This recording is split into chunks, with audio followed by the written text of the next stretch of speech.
Hey, we are live. We're recording with Terra Invicta. This is episode 115, I believe. 14. Something like that.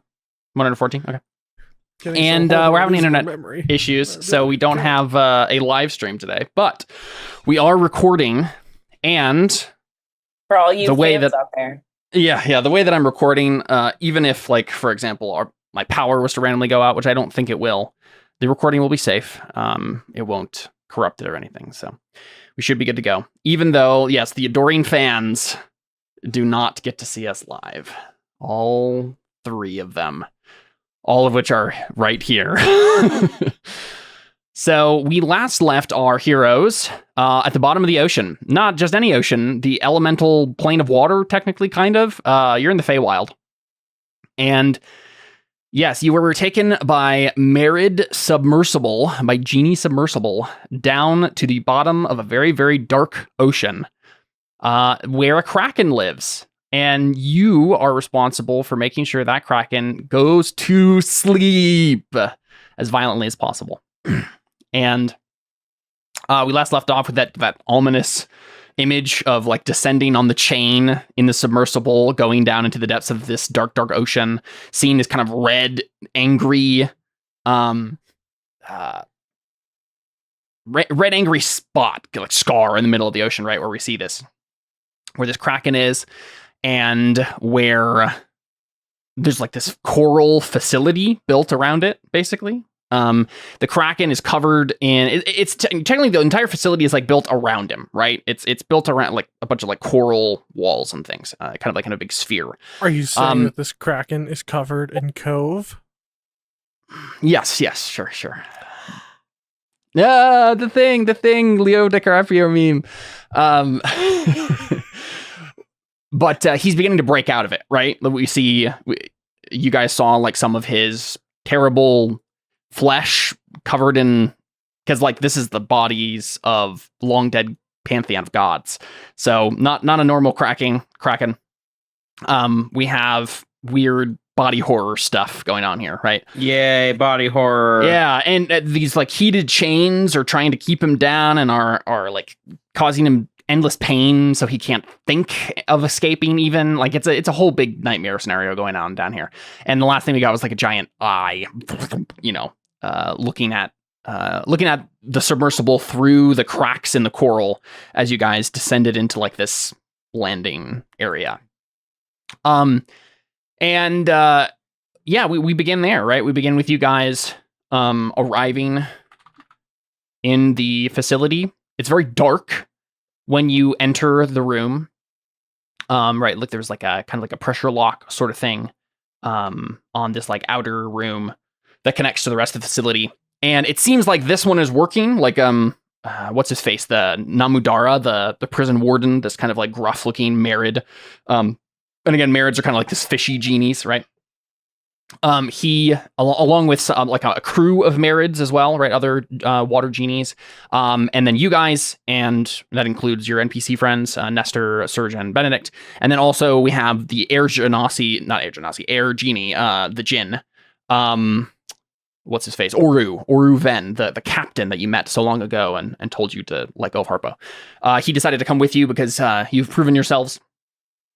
And when you enter, basically, when you, like, submersible, like, locks onto the chamber, Namudara and his crew, like, look at whatever. Yeah, it's not really, like, modern technology, this thing. It's like a bunch of runes and things, right? It's like magic tech, right? So he looks at some sort of thing, rune or sigil or something on the side of the submersible that tells him whether or not there's going to be a breathable atmosphere and won't crush you under the pressure in the room beyond, and it gives him the A-OK. And so he opens the door, and you see beyond you, this, like, and I think he even, like, probably does something, because normally the Merids don't need to worry about water. So I think typically these chambers are, like, filled with water. Now, obviously, they didn't go down in the submersible in water. And, well, actually, maybe that's not the case, because I think other genies besides the Merids come down and work on here. So they wouldn't want to be underwater. So, we can say that this chamber opens up on a pretty relatively dry, kind of living coral room that has been cordoned off from the outside. I don't know if there's necessarily any windows. Maybe there are. Yeah, sure, it's magic. Why not? Yeah, and I'm not entirely sure what they're made of. Maybe just some sort of like organic. I guess it could be glass because glass is just sand, right? That makes sense. That fits the underwater vibe, right? I was trying to think if it was going to be any other sort of transparent material, but that makes sense. But yeah, you step in and it is just like a room kind of made of coral. Again, it's kind of dark down here. You're obviously at the bottom of a dark ocean. And I don't know if they necessarily are bringing any light beyond like a light spell or two. So it's probably a kind of oppressive atmosphere as you step into this chamber. There are like several like large, looks like be like coral also doors leading other places in the facility. I think I was imagining, and I'm not sure how accurate these maps that I found are going to be to how this is actually looking in my head. I'm imagining the facility is like a ring, right? The actual like chambers and things that you're going to be going into are like a ring around this coral prison that have all these sorts of like magical controls and things that they can use to do things to the prison mechanisms. And one of the main problems that you have right now is that you cannot, or the crew that was down here originally, something went wrong with the pressure locks and it killed all of them because there's like this just like ambient dark magic stuff and pressure that is beyond what like a normal water breathing magical being could handle. And so they just all like apparently instantly died, and the facility lost communication.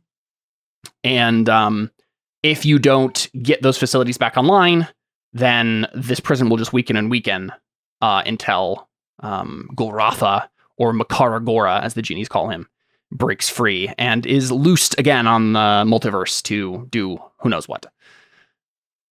Feel free to ask any questions you have. I know it's been a week and there was a lot that got dumped last time lore-wise. So feel free to ask if you have any clarifying questions or anything that you don't remember about. This is the only combat we've had today, right? So we should be full on resources, sans the one spell for plane shift? I believe so. Yeah, there wasn't any spells that you would have cast at the Genie Synod. Obviously, you were cast. I think there was a couple of things that were done. I was mainly just asking because I had a couple spell slots missing, and I was like, I'm pretty sure I just cast. Yeah, that would have been from the snake fight, and I think that would have all reset. Yeah. So I think just plane shift. I can't think of any other things that you guys... Water breathing. Oh, no. Oh, that was the other thing. Yeah. Well, I did water breathing as ritual, though. You did? Nice. I think did Takwe use some bardics, I think was the only thing. Just one. Yes, that was what I was thinking of. Yeah, we used a bardic. And then some flashes. Yeah. And some flashes of genius. Yes. So keep that in mind. Flash. Genius. Yeah, those have not reset. It's just been hours, not days. I was just making sure because I was missing 2 high-level spell slots, and I'm like, I don't think that's right. Yeah, that doesn't sound right. Yeah. Take those back. So you can We're going to need them. But yeah, I mean, Namudara probably is explaining as you guys walk in and look around and stuff, right? And the Merid crew kind of maybe even takes some like magical technology of some sort and heaves it into the chamber from the submersible. And he basically is just, he gives you some exposition here, right? That he probably would have already given you on the submersible, but we'll give it now for story's sake. He basically is just like, well, as I'm sure you could see from our descent, it is only a matter of time before Golratha or Makaragora is freed. The coral will not hold him forever. And the chains are not biting deeply enough, are not heated hot enough. The undersea vents that we use, that the Efreet set up to heat those chains, are being clogged. They're not working correctly. And I don't know if you saw, but I noticed, as we descended, that the foundation upon which the prison itself sits is cracking. The Tao built that, made it rise from the sea floor, and it seems that Makaragora is stirring enough to even disturb that solid foundation. Does it dislike the heat? Yes, very much. We cause it pain in order to prevent its many minds from trying to do anything resembling coherent strategy. Okay. So I'm taking potential heat. It does not have resistance to heat damage, but it has a strong will save. Well, yeah, keep in mind too, this is like magical Ifrit heat, right? So it's possible that it has some sort of resistance to heat or something at least. And this I'm trying to garner what I can. But the fact that it says has many minds tells me large wisdom save. Maybe, yeah. So when it says that, I think he maybe clarifies. Of course, this thing is made up of the bodies of gods. It does not have a cognitive aspect similar to most beings. It is instinct and impulse. But as long as we keep that instinct and impulse distracted and unfocused, it cannot escape. Unfortunately, that strategy is failing, and so are his bonds in all ways. And of course, the prison itself has turned against us somehow. The pressure locks failing, the chambers being flooded with this ambient energy that fills the dark seafloor here. Is there anything you would recommend not doing? I would not enter these chambers lightly. Do you have any preparations that you can make to protect yourselves from... And he gives you the equivalent in lore of like necrotic and cold damage, right? Not with that more time. I think what we really need is either a bard or a paladin that has taken the oath of throwing it back to distract it. Did you know that guy doesn't even play D&D? Really? Nope. It was a big controversy recently. He was going on about how people aren't actually part of the community. Turns out he never even plays D&D. No, the reason I was asking is I was essentially trying to prod for like, is there any like damage resistances we should worry about? Is there any weaknesses we can know about? And honestly, like it is kind of thing where this is the tricky part. If we literally had a day, I could move around my spells to like different things, but I just don't have that opportunity. In fact, I'm going to have to decide now what I set my resistance to today. We knew we were coming to the Feywild. What do the Fey generally... I would have probably done... I'll pick something. I'll probably pick cold. I don't know. No. What is the kind of damage we've run into the most? I get to pick a resistance for the day, and I don't want to metagame this too much. Well, I mean, I just told you that the warden is giving you the information that, like, at least the ambient energy of all the stuff that's probably going to be harming you as you go through this facility is necrotic and cold. So yes, but I can only decide on a long rest. Oh, sure. So the question is, what would he have decided? What would you have done? Yeah, that makes sense. Which I feel like the damage type or the magic damage types that we've encountered the most are necrotic and fire. I would have picked necrotic. Yeah, then. There's a lot of fire. Yeah. Well, and I'm already fire resistant because of my draconic heritage, so I would have picked necrotic then. Yep, that makes sense. Especially, yeah, I think that makes a lot of sense. Cool. Okay, so I got some necrotic resistance. Yeah, so when the warden says that, you're like, well, at least at least that won't hurt me as much. But no, there's only so much I can do as a prepared caster. Yep. Fortunately. We're going to have to just cross our fingers a little bit.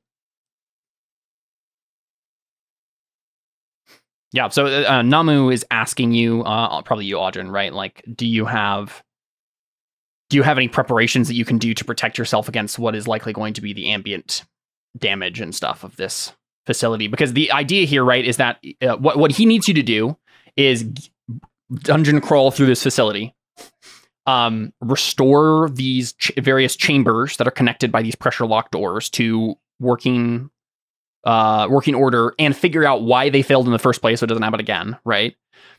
And do so under the pressures, right? This room apparently is safe, and so is the submersible from whatever the deep ocean and the Kraken are doing to people when they go out into the water. But once you leave this chamber, you will not be protected from that.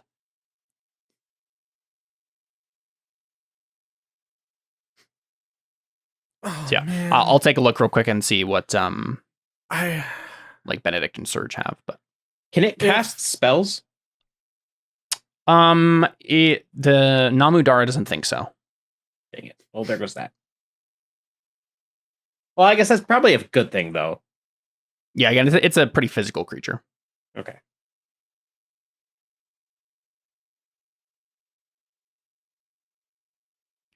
Take a look at Benedict's spells right now, see if he has anything in particular here. The spells that he usually prepares.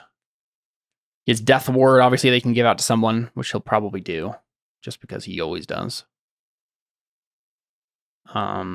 He does have a heal, and obviously other high-level healing magic if people need it. But yeah, I'm not seeing anything in particular that he has prepared, at least, that would help you guys. Mm-hmm. Yeah, it's the problem of going into combat blind.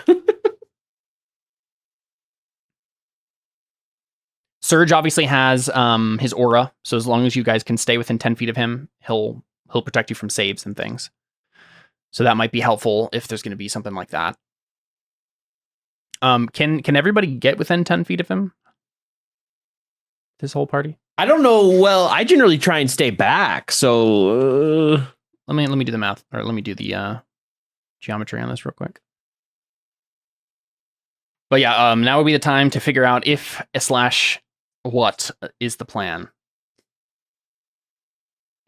Do we want to have like Audrey or Anna run around and like scope out the place first? Yeah, you could send a scout first. I could. You just don't know what the danger is going to be. Because like also, Makar Agora is apparently breaking through the facility too, so there might be a point where he can reach you if you go in there, right? Well, that's why we have Anna, who just goes really fast. It's true. And obviously can sing to the crake. Duh. I could cast haste on Anna so she can run as fast as possible. What am I doing? If we're saying this is not all water filled, are we able to use a run speed? Are we able to use a fly speed? What's the deal with that? So from the sound of it, all of these chambers are going to be flooded with water, and they will have some sort of dark ambient pressure and magical things going on that will harm you. Now, part of the thing here is going to be fixing that, right? So it's not like it's going to be always that way. But that will be, once you go into the next chamber, it will be underwater. Okay, so how does speed work for that, for like swimming? I believe that if you don't have a swim speed, you just have, I think you maybe move half your speed or something. Like, it's basically... Mm-hmm. It's finally relevant! I have beast spells! Ah, yeah. I can cast spells in wild shape. We have a swim speed. Are you casting a spell? Is that what you're saying? No, what I'm saying is I can be in wild shape and still cast spells. Oh, right. So you can just be a swimming creature and yes. Yeah. Nice. Okay, so let's see. But not anything with material components. Yes, if you don't have a swim speed, it's difficult terrain. Right? Or if it's actually difficult terrain, it's quadruple difficult, right? But typically, if you're just swimming in water that's not also like filled with difficult terrain or whatever, it would be it costs 1 extra foot, right? So it would be double. If you're trying to like move through a bunch of seaweed and coral and swim, and you don't have a swim speed, then it's like 2 extra feet per foot. So, dang, and then, too bad we don't have the cloak of the manta anymore. Whatever. Yeah, did we ever retrieve that? I don't remember where it went. I think Deli might have eaten it. Yeah. I don't think I ate it. That doesn't sound right. Wasn't that one of the things that got taken when Deli got kidnapped? Yes, it would have. And I'm pretty sure it was all in that treasure room. And I'm pretty sure that Audrin chose a few things specifically to grab. Okay. And I don't know if that was it. I don't think it was that it wasn't that I ate it. There's an easy way to decide this. It's do you have it on your character sheet? Cloak. But then also swimming, by the way. Oh yes, I figured someone did. Cloak of vermin, cloak of protection, cloak of manta ray. Okay, perfect. I have it. What is cloak of vermin? Is that like reach in and throw out rats? I have no clue what that is. I think that's what that is. You're the rat eater. One other thing about swimming, I can, of course, call for a successful athletics check if there's any particular condition in the water that you would need to like swim under, right? There is the Cloak of Manta Ray. Is that a? I know it gives you swim speed. It gives you a swim speed of 60 feet, and you don't have to attune to it. Okay, that's what I was wondering. Yeah. If someone wants that, I can be in wild shape and get hit out of it immediately. Because you guys all have water breathing now, so you just need swim speeds. Right, Audrey, do you have something for swim speed? That is actually a good question. With your fly speeds. Oh, how does fly speeds interact with this? I don't think it helps. I don't think you can fly in water. I don't think you can. No. Yeah, I think that's probably the easy rule. oh gosh darn it. It is funny though when it's like you basically just fly like Superman. It's like, why not? Because I'm like, if I can say I can fly underwater, then my half speed is 50 feet. Mm-hmm.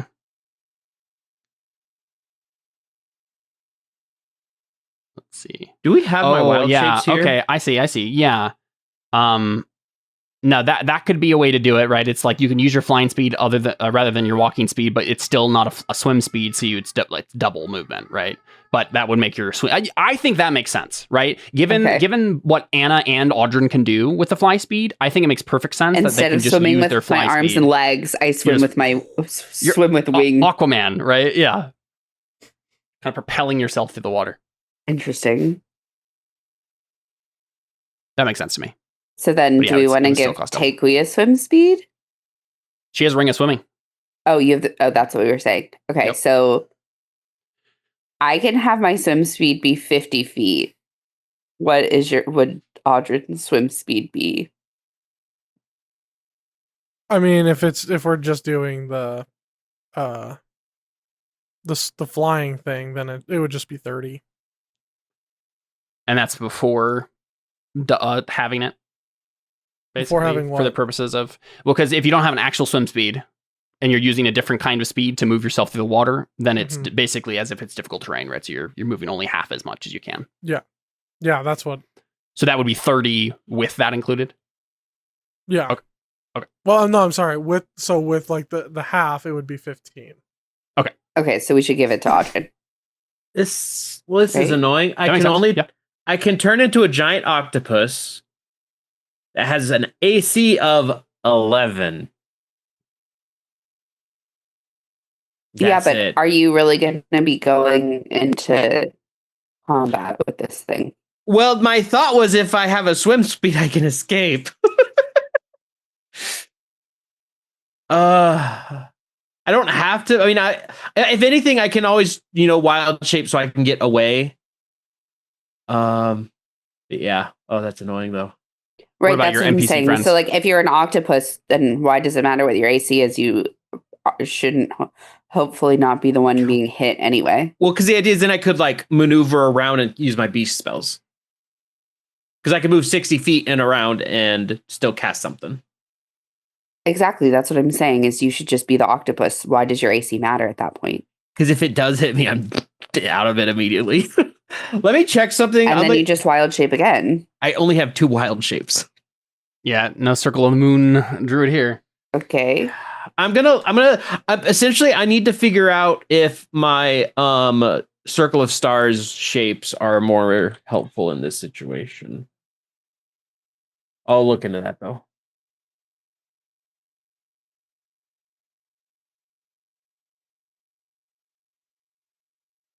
Maybe not, because I don't think an archery thing. I don't think my archer bow will help very much underwater, will it, Caleb?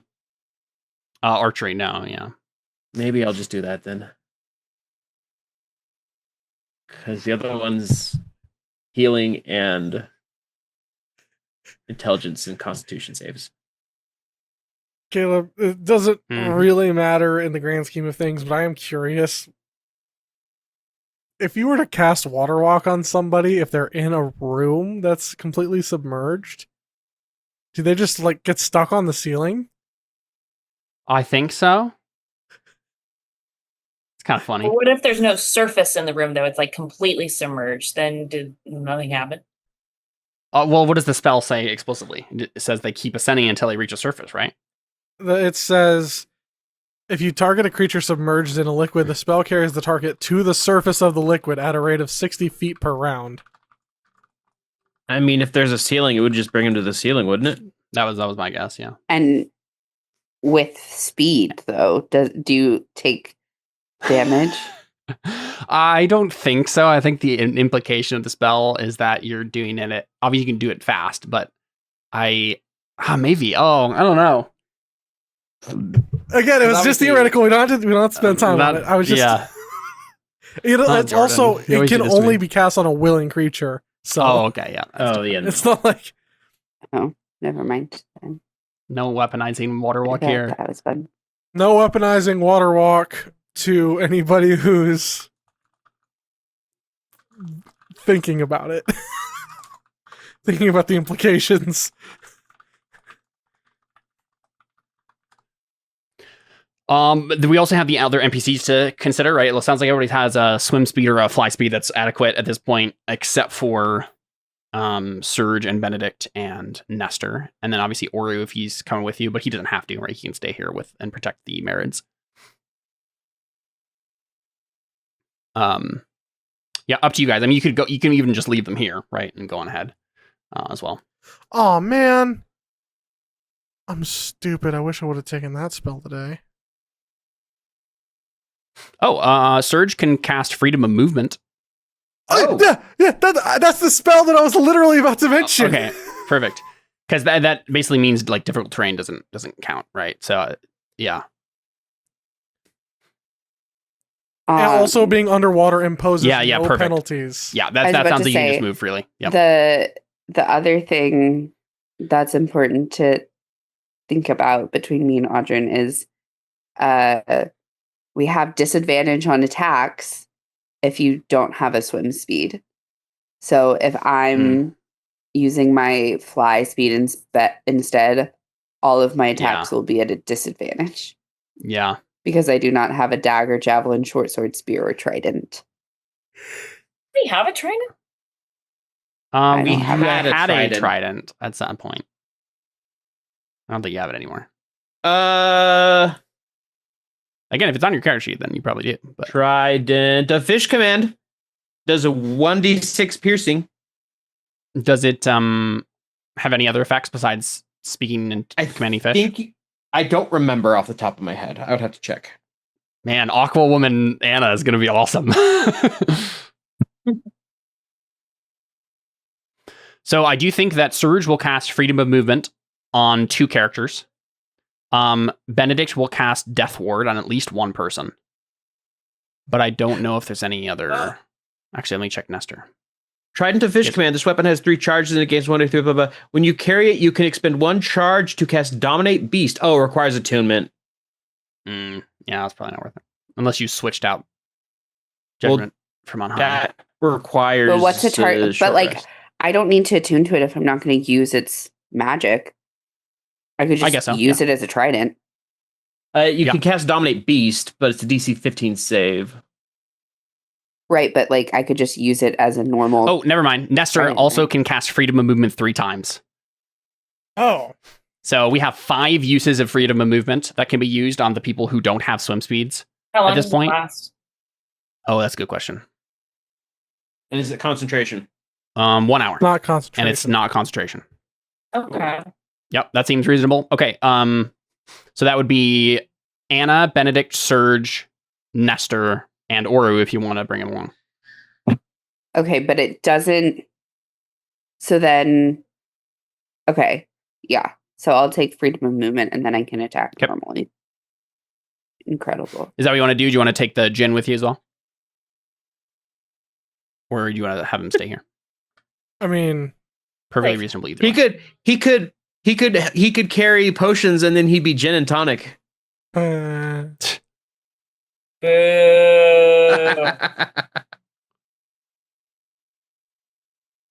So that's 5 spells there. Well, who wants a Death Ward, if anyone? Not me. I'm good. He usually does cast it on Anna.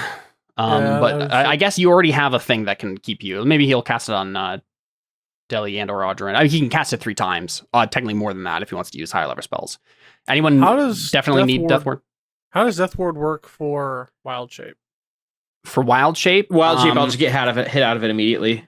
Yeah, it says the first time the target would drop to 0 hit points as a result of taking damage, the target instead drops to 1 hit point and the spell ends.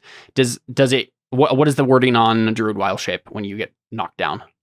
Do you actually go to 0 hit points? I think that's the... I overflow. Yeah, I would assume that you don't then. Yeah. You automatically revert if you fall unconscious or drop to 0 hit points or die. Okay, that means... So then you would go to 1 hit point as a wild shape. As the wild shape, which might be what you want. That would give you 1 extra hit for Wild Shape, so you could not have to spend another Wild Shape. So, Yeah, because if what's happening is you revert. What does it say about the overflow damage? Where does it say stuff about That's what I'm looking for. This isn't the one I usually look at. Let me open up. And like Benedict doesn't have to cast this, but that might be a good thing to cast if you're going on a little dungeon. Let me look. Because I'm also going to try and stay away from the combat as much as possible, which is why I don't know if it would be great best on me. Yeah, it's just an action for him, so he can literally just cast it whenever as well. He's in need to do it now. It just lasts for 8 hours, so Because here's the thing.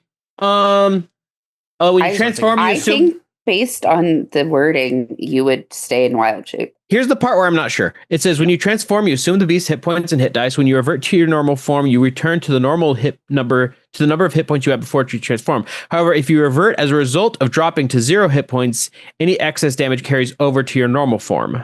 Right. Yes, so you hit 0 hit points before you revert. Yeah, that's the important part. If you hit 0 hit points, Death Ward says you do not, and you go to 1 hit point instead. Okay. It goes on top of the stack. I'm not I'm not sure that's the best use of this, but we'll see and we'll figure out what happens, I guess. Sure. Might as well. I mean, he can do it, yeah. Okay, 1 Death Ward for Deli. Audrin, do you want a Death Ward? You get a Death Ward. Both Takui and Anna have ways to not die instantly or, have to make death saves and stuff, so it makes sense that he would at least cast it on you before he casts on Anna. Do you want that last one, Anna? Anyway. Okay. You're usually the one who's out and about, so it makes sense. Yeah. Okay, 3 Death Wards for you guys. And I think that's probably it. The only thing now to worry about is whatever ambient damage is going to be done by the effects of the deep ocean and the Kraken and stuff. You don't know what that will do exactly yet. So, sounds like Deli has necrotic resistance. Hopefully it's a save. Surge will be nearby. Yes, if you guys stay near Surge, he'll help you with saves.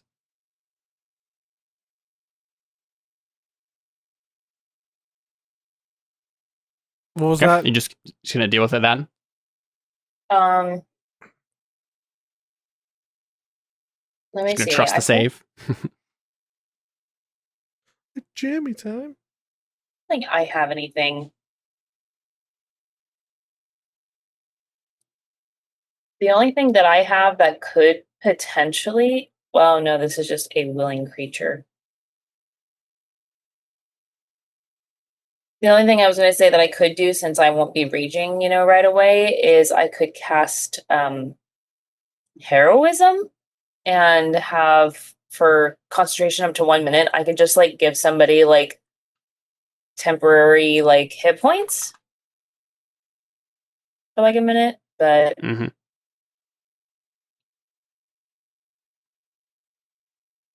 I don't know if that's useful or not. That's all I got.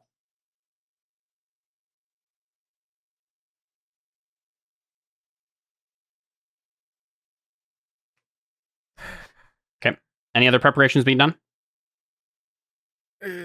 Are we gonna send Anna around to just get a landscape of the land with haste first? Yeah, I can do that. I was about to say, where... So, ignore this map. I will give you guys a map when it becomes actually relevant. Okay.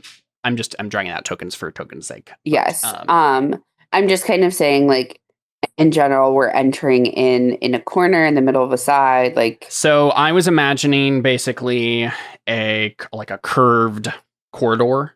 So you would go to this coral door, everybody was like step back. The coral door would kind of slide open. There'd be a slight like transitionary chamber, and you would let the coral door close behind you before the other door in front of you opens, and then you could go into the next chamber. And then if you did so, you would be basically, blast you with water, and you would be having to swim at that point. And then the goal for what we're doing, I just want to make sure I'm understanding. We are trying to first fix whatever to get it unflooded. Yeah, basically, there was a whole crew down here, and then the pressure locks failed, and all of them died. And they need everything restored back to the way it was, and whatever caused the problem to be fixed, so that they can all go back into these chambers and start working on the prison again to restrain the Kraken. Okay. So primary objective is like, in theory, not even doing anything with the Kraken if we can fix the pressure locks. Yeah, well, I think Namudara is hit it to be like, stay down while we fix the prison. Exactly. Yes, pretty much. Yep. Okay. So yes, is Anna going first? So if we have Anna go first and I cast haste on her, then she could run around, get a lay of the land to figure out where the spots are that need attention, and maybe figure out what's going on I'm not sure she'll be able to figure out like what. I'm like, I just don't know if I'm smart enough to be able to figure out. What is your perception? Investigation? What is your investigation? I don't think very good. +2. What's my Arcana? +2. What's my perception? +4. Untrained in all of that. That's why I'm like, I don't know if sending me is really going to... I don't know what that would do besides get me stuck in an area if the environment is like starting to do weird things to me. Yeah. And like take damage before we really get into things versus all just like moving and picking a direction to go.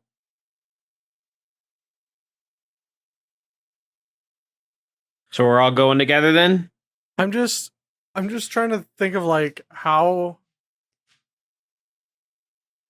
because if we just all go in there all at once right now, then we'll all like start taking damage over time, right? That's what it sounds like. Yep. So my thought is even if it's Audrin that just runs around first and can get an idea of where things are that need to be addressed so that we're not wasting time trying to figure out where to go first. Does that make sense? Mm-hmm. Yeah, I'm just concerned if I'm the one to go that I'm not smart enough to understand what's happening and correctly identify even the problem spots. Yeah. Doesn't Benedict have... If I had like if I had a video camera to be able to be like, right here, see through my eyes. I have that though. I have arcane eye. Oh wait, hey. Actually, what? I have something that might help too. I have a clairvoyance. Mm-hmm. That's what I was thinking too. Yeah. Actually, with clairvoyance, you might not even need to send anyone at all. Right. What does clairvoyance do again? Take away. Here, I'll put it in the chat. Yeah, do it. All right. Invisible sensor within range in a location familiar to you, a place you have never seen before, or in an obvious location that is unfamiliar to you, such as behind a door. Yeah, you could place it beyond this door, right? The sensor remains in place for the duration, and it can't be attacked. Okay, so it has to stay where you place it. Let's see. She's seeing or hearing. Okay. Yeah, not as useful as I assumed it might be. Because you can't move it, right? At the very, it is basically, you get to do it for free once, right? So you could, an easy thing to do might just be like, what's beyond this door? Just to check first, right? Right. I can do this once a day. Mm-hmm. And it'd be the same if I did something like scrying. It wouldn't. That would only be able to be one area. Can you post arcane eye in the chat, Jordan? Yeah. What does that do? Invisible magical eye within range. That I can look in. You can move the eye. Yeah, it sounds like you could make the eye follow Anna. Right. I mean, only 30 feet. Well, 30 feet Rain. That's the is where you create it. Yep, you can make it move after that. There's no limit how far away. There's no limit to how far away from you the eye can move. I just meant it as an action. You can move the eye up to 30 feet in any direction, so it couldn't follow her very fast. Is what I was saying. That's true. Is there a reason you have to? It has to follow Anna at all? Is there a reason you couldn't just send it out by itself? Well, let's see. That was actually what I was gonna... That could be the scout. A solid barrier blocks the eye's movement, so you could open the door. You do have to open the door. That's the issue. Okay, so if we open this door, is this room compromised? No. There's a lock between this room and the compromised room beyond it. Can Audrin use Mage Hand to open the other door? That was my thought, because can I just use Mage Hand? Can you see it? That's the question, right? I don't know, can he? What I mean is, like, the door has to close behind the eye before the other one will open. Can you use Mage Hand to activate that door without singing into that chamber at all? Because I think the way it probably... I mean, maybe they can do it from this side. That probably makes sense. Yeah, I think that works. I think it's fine. Yeah, you can send Arcane Eye out. Yeah, you just send the eye in, and then it opens, closes. Yeah. All right, is that what we do? So, I'm able to, like, use Mage Hand to open and close the doors? Well, I don't even think you need to. I think at least this chamber, the whatever sigils and runes and stuff are in here that they can use to control magically what's happening in the prison. At least this lock door right here can be accessed from this panel or whatever they have here. So it won't be able to open anything. Well, yeah. Okay, that will be the problem. It won't be able to open any door beyond that. You can go into the next room, but if any of the doors are closed, which they might be, the Arcane Eye can't do anything about that. Well, hey, it's better to try this, and then if there's closed doors, then I can go in at that point. That's true. But it's good information to at least see first. And then if we can do that, at least I can the eye also open doors. Can pass through an opening as small as 1 inch in diameter. So yeah, it might be able to, because there are like cracks and things. Yeah.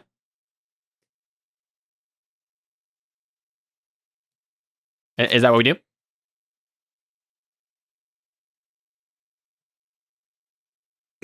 Objections? Okay. Comments, concerns, prayer requests?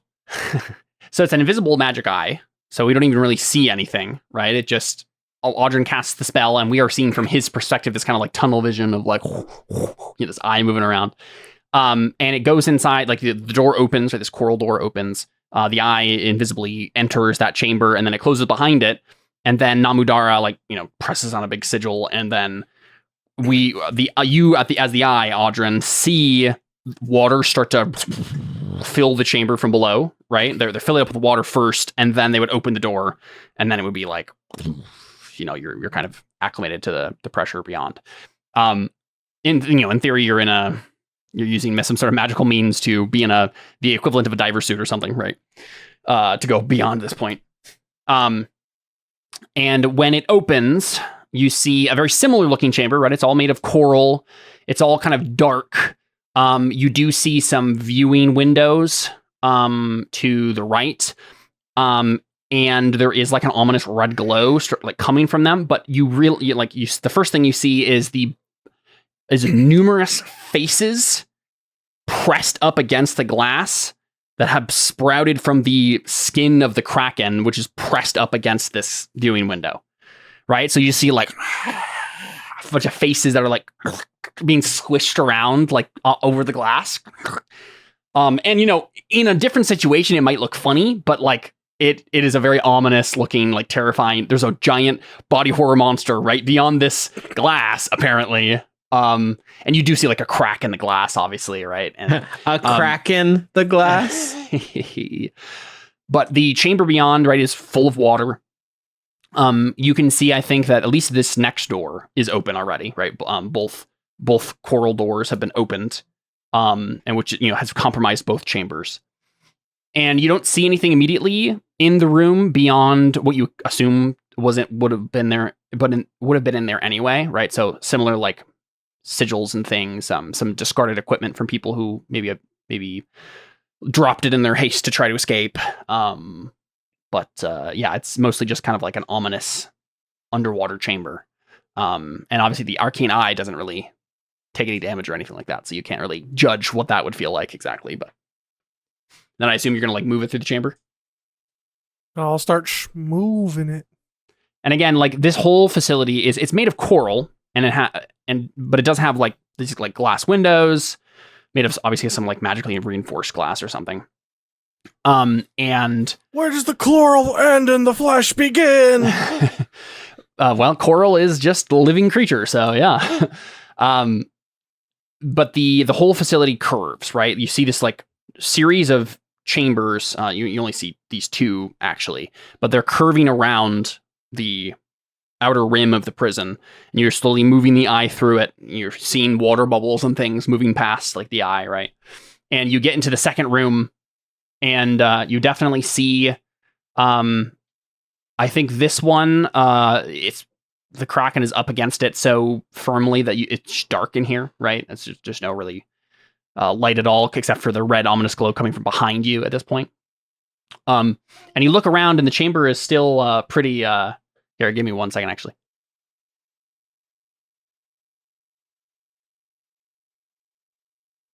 Oh, I thought I was pulling something up. Editor, cut this out. Editor, put in some elevator music. And this episode is sponsored by patreon.com//Caleb M. Powers. Editor, when Jordan says that, put some really cool graphics of explosions behind his head. Which will be pretty easy because, I mean, I've already made the keying pretty easy for you. Editors, put Snack Buddy up on the screen and add a promotion. Get out of here. No advertising. I say that and you say get out of there, and like you do this. Yeah, exactly. Throw Snack Buddy off the... Yeah, I'm not doing any of this. No, I was going to say, so the chamber looks pretty dark, right? And the eye is like looking around, and you definitely see that the third door here is definitely closed, right? You would have to come in here at this point and like try to open it to get further. But you start to look around, and we see you like focus on like the viewing window, which is, you know, the flesh is smushed up against it, and you can't really see anything. And then as you turn the other way, we see dead married face right in the eye's view, and it's just kind of like is kind of glassy eyed and kind of floating in the water. Right? Does Audrin get a jump scare as he's just standing there? Let me just that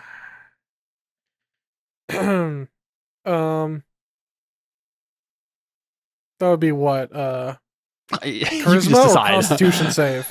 You can just decide. I'm just curious what we see. What the players see, what the characters see from Audrin. Because this is all in his head, right? I think he's definitely like. I think there's like a bit of a jump and then a shuddering. Yeah. But yeah, you could look for like a crack or something to send the eye through, but you don't see anything. And honestly, that might be for the best, because if there were a bunch of cracks in here, it's a much bigger thing to like get this fixed, right? Yeah. I do want to just do... I want to do an investigation check in here. And then I also want to do an Arcana check, like, on the flesh, on the flesh in the window, and also on the mirror to see if I can figure out. We love doing Arcana checks on flesh. Yeah, let's do it. Yeah, let's do it. Yeah. We love fleshy Arcana checks. And then Caleb likes asking people to eat the flesh. Ask? I compel. You do. You want to. I just tell you. That's one to go to D&D out of context. That's still one of my favorite quotes from all of our campaigns. And then my response just leaning forward and going, What? So good. But yes, investigation check. Go ahead. What are you looking for in particular? I want to see if they're like what's bad in this room. I want to know all the bads about this room, and I want to see like maybe if there's anything I can investigate that will help me figure out, oh, this is what was happening to make this bad in this room. Mm-hmm. Or like even just like, oh, there's cracks in the walls, or like even if there's anything you can tell with your eye. Anything I can tell. Wow. All right. Well, that's a 36. Okay, so I don't know if you notice a whole lot more than what I've described. So you were looking for if there's any cracks. I don't think you see any here, except for that there was a crack in the window, but it didn't seem like that was necessarily like it had breached the window. It was just like, a fracture stress of some sort, or a stress fracture rather. The answer to your question, like what has happened here, I mean, is obviously something has gone wrong with these doors. That's the main thing, right? Based on what you know about what the door that you sent the eye through can do, right? It can fill up with water, right? And maybe if the Marids are just wanting water in here, you're not entirely sure how it works off the top of your head. Namu didn't tell you everything about the facility, but it seems like it is meant to magically contain and produce some sort of atmospheric effect, right, on the chamber.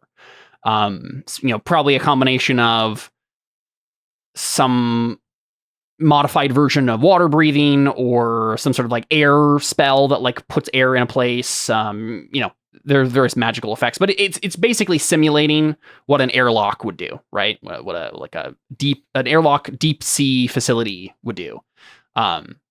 So what has likely happened is that whatever mechanism controls that has gone wrong somehow. You don't see anything wrong with like the physical doors that you see here. It's not like that, and they've been breached. It's that they probably opened when they shouldn't have, right? Or whatever system controls that atmospheric effect and like the stabilization of it, like isn't working. I actually have a thought now. And then you can also make an Arcana check, or you can ask more questions about your investigation check.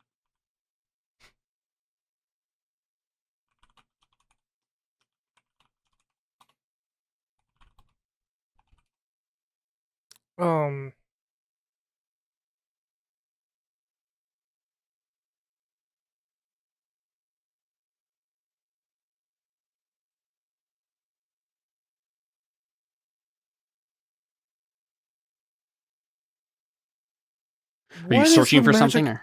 What is the magic item that like absorbs water? Like the Orbeez of magic items. I don't know.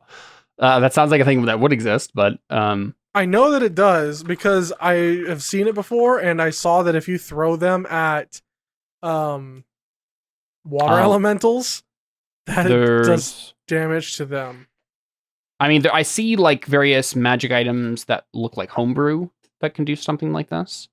I don't know if there's anything official that's coming. Oh, Dust of Dryness. Is that what you're thinking of? Yes, yeah. The Dust of Dryness. I just was starting to search dust items because I was like, it's dust something. Yeah, Dust of Dryness. So it's a packet that contains 1d6 plus 4 pinches of the thing.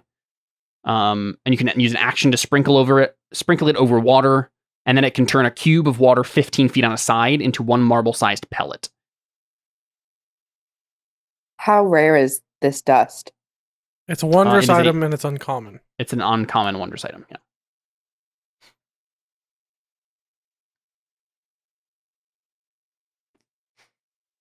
How much Yeah, do you think this dust would cost if we called upon our plane shifted real quick, called upon our friends who sell things? And if you plane shifted right now, you would be at the bottom of the real ocean and die. We could plane shift to not the material plane, the demon plane. You'd also be under an ocean. An ocean of blood. The thing to consider here, though, is like, yes, you could do something like Dust of Dryness, but one of the issues with the whole situation is that you need to fix the mechanism itself. You could do it to like clear out the chamber, probably, maybe, but like if the doors aren't working, you don't know. Like one of them just might open and pour water in again, right? Like you could spend a bunch of work, getting all the water put away, and then it would just open again. You haven't seen it open yet, Audrin, but you're thinking that's likely what happened. Okay. It's like malfunctioning.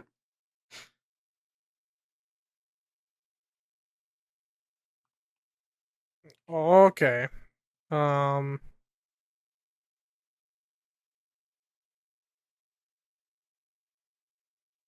what do you do? Then I'll do that. Now I'll do the Arcana check then. Sure, yeah. This one's for the It's mostly the on mirrored the and Kraken. the mirrored and the flash and the Kraken and the glass. Okay.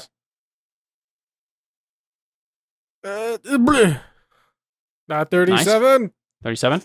So, I mean, feel free to just ask your questions. What do you want to know about those subjects? What seems to have happened to the mirrored? It died. Okay. It seems dead.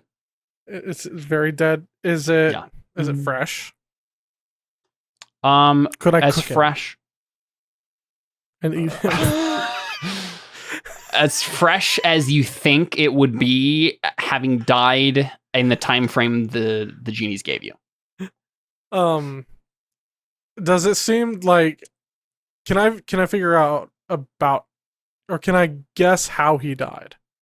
Like, was what caused his death something magical, or was it natural? It was the malfunctioning of the pressure chambers, filling this room with the cold and necrotic damage that eventually would kill him. Okay.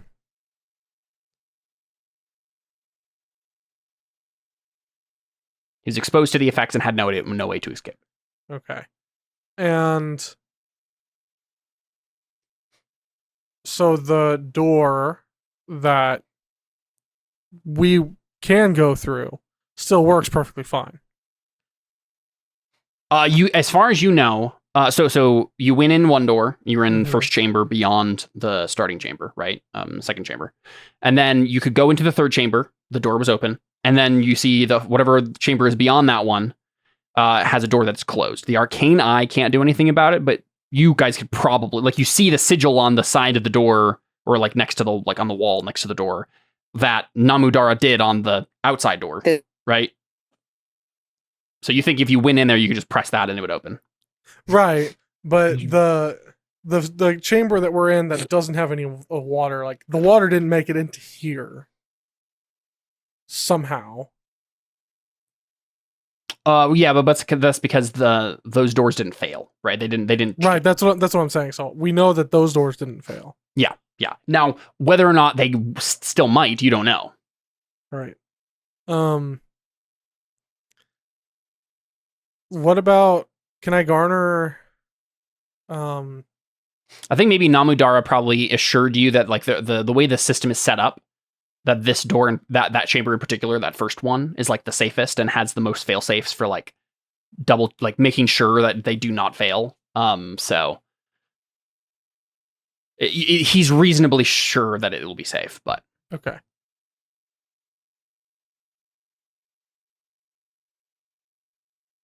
But yeah, the arcane eye can't go any further here. So right. And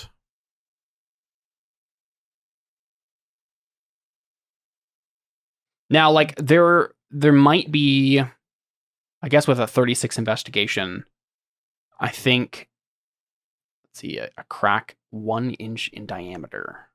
I mean, 1 inch is still kind of big. yeah, I mean, Yeah. I don't think there's any holes that.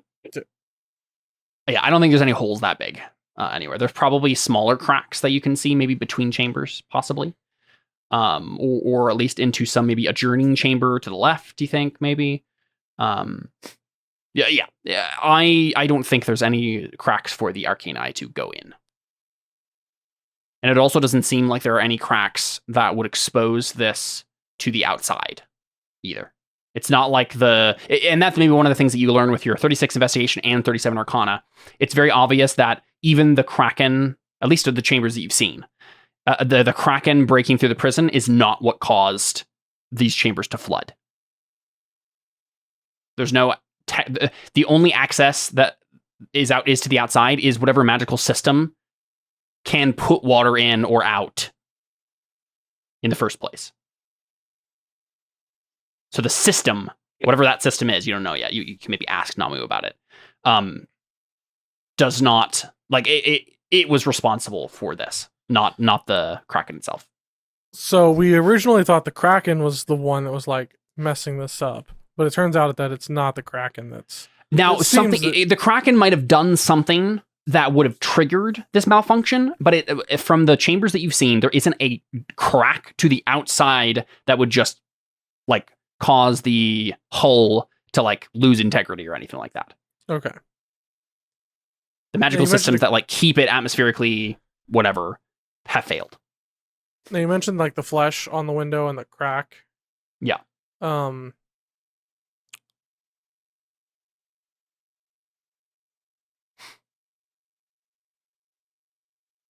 Again, the sort of crack in the glass that you don't think would actually leak through at all. Yeah.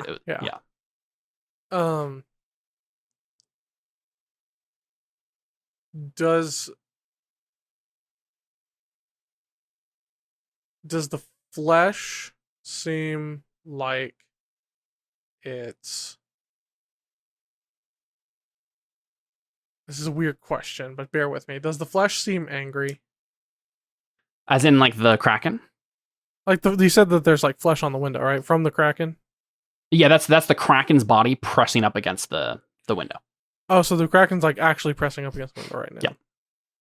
So does it? So it seems like it. So typically, like, Namudara has at some point during the descent and stuff told you that, like, what's supposed to be happening is that the Kraken is in the very center of the prison, surrounded by coral, surrounded by this facility, and chained down with heated chains that keep it pinned and completely immobile. What has happened is those chains have failed. The coral starting to, like, it is gaining access to things. It's pressing itself up against places that it wasn't able to do so before, but it's still surrounded and chained down. It's not able to actually break free entirely yet. It's just starting to crush up against the walls of the prison, right? Expanding itself like an octopus can, right? I want to ask when... I'm going to... What's his name? Starts with an M. Namudara. Starts with an N is what I actually said. I didn't say M. I know you meant. So Namudara. Mm-hmm. I want to ask Namudara when everything started to fail. I think they already told you this, and it was at least, like, this issue, right? This actual crisis began today. It was earlier today that this all failed. So this is, like, super duper recent. Yes. Now, I think, I don't know exactly what they told you last time. I didn't listen back through the episode today, but they would have at least hinted at the fact that, like, they were having problems containing him already. It wasn't that, it's not that all of this happened right now. It's just that they were able to contain it because they were here, right? They kept working on the various things. It was difficult, but they noticed that he was getting more feisty, and they were taking extra measures to keep him down. And then the whole facility malfunctioned, and the crew all died here, and there have been several hours in which the Kraken's been able to push against this. Okay. So was there at any point there was, like, a turning point where they kind of had it under wraps and then it started to, like, get worse? Or like, Are you asking Namodara this? Yeah, like, was there any point where there started to be more resistance, or are there any like times where, like, in August he tends to get really feisty, but then by November he's like really chill? The only thing that Namodara can give you is, he said, we've been able to keep this under control for quite a while. Obviously, the years, right? Hundreds of years, and right. This is happened. This is before Terra Nullius that this happened. Honestly, it was when the like Hindi people, like the had a grand civilization on the Indus, right? This is what we're talking. We're talking about thousands of years. It was only, it seems like, now I guess they had a breakout before, right? They did tell you that. Remember that was what Kraken's Cove was, right? The legends and stuff there. Apparently, it destroyed some cities. This has happened before. Now they've had a long stretch of being fine. This thing has been under wraps. It's been fine. Months ago, measured in months, things started to get worse. It started to get really feisty. It seemed like it suddenly gained a bunch of energy, but a bunch of like strength, right? And I don't know off the top that they would be able to give you an exact like date, or at least an exact month. It was some months ago. It would have been during the campaign, during Terra Invicta. Okay. I feel like that's really important to know, because I think Audrin might like think, okay, what were we doing at that point? Who and what? When you think of that, you remember that you were underneath the Isle of Dread, and had that was when you were fighting the weird Eldritch stuff under there. And in particular, the things that comes to your mind, I think this is very obvious for Audrin 30 intelligence to put together once you come to that conclusion, Jordan, is that Takwi destroying the artifact that held the spirits of the old Igbaye pantheon is likely what was the event that did this.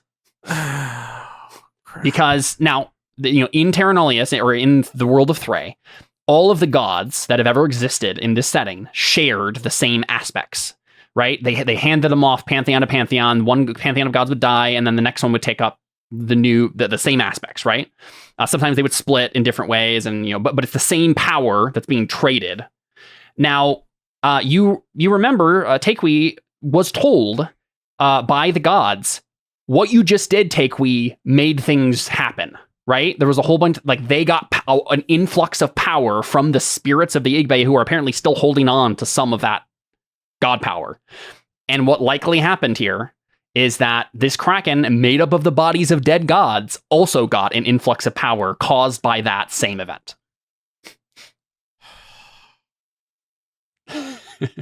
Okay. Audrin takes note of that, and he does not mention it to Takwi. Yeah, you think of it, you're like, yep, I know what that day was. Yep, okay. And so then the question, but this current crisis seemed to have come out of nowhere. That's what Namodara says, right? They were handling it. It was okay. But because this crisis has happened, now we're in a real situation here, right? Okay. Does anybody else have any other thoughts, comments, questions, concerns? Fantasy football drafts? Yeah. Okay, I think we can keep moving forward here. I think the next thing is I guess we just go in. Okay. All of you? I mean, we can still, would it be best still for me to go in first and just like run and try to open the door? Open a door? You could. How far away is the door? I think what we're gonna do is use this map here as a very bad attempt at doing this. Imagine that this straight chamber, this straight chamber here, is a curved series of chambers going around, right? And these like 4 pillars is defining like the chamber boundaries, right? So something like this, I think. Let's actually make one more here.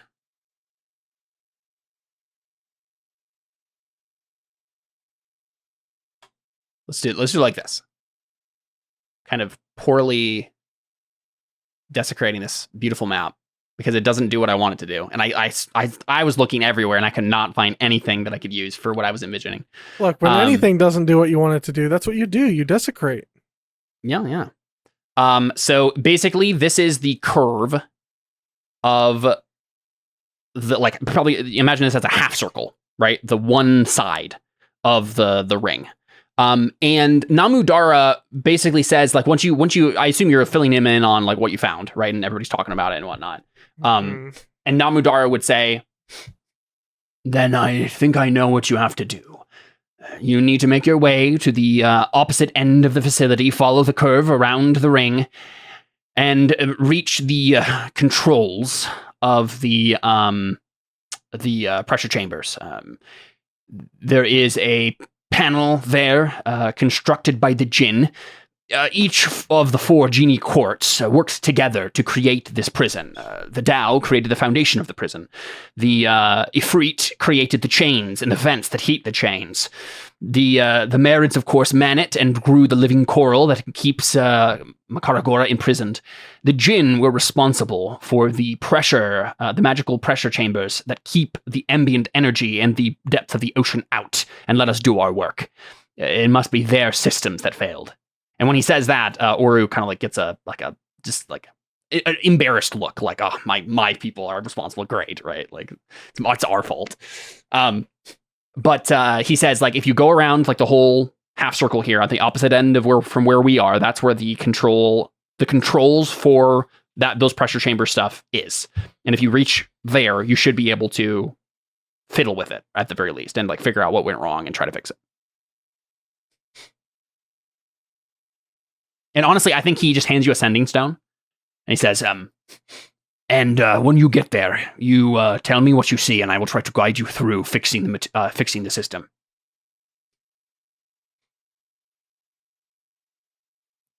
Audrey just... Thumbs up. All right. Do you guys open the door? I think Oru probably asks, like, do you want me to come with you in this thing, Audrin?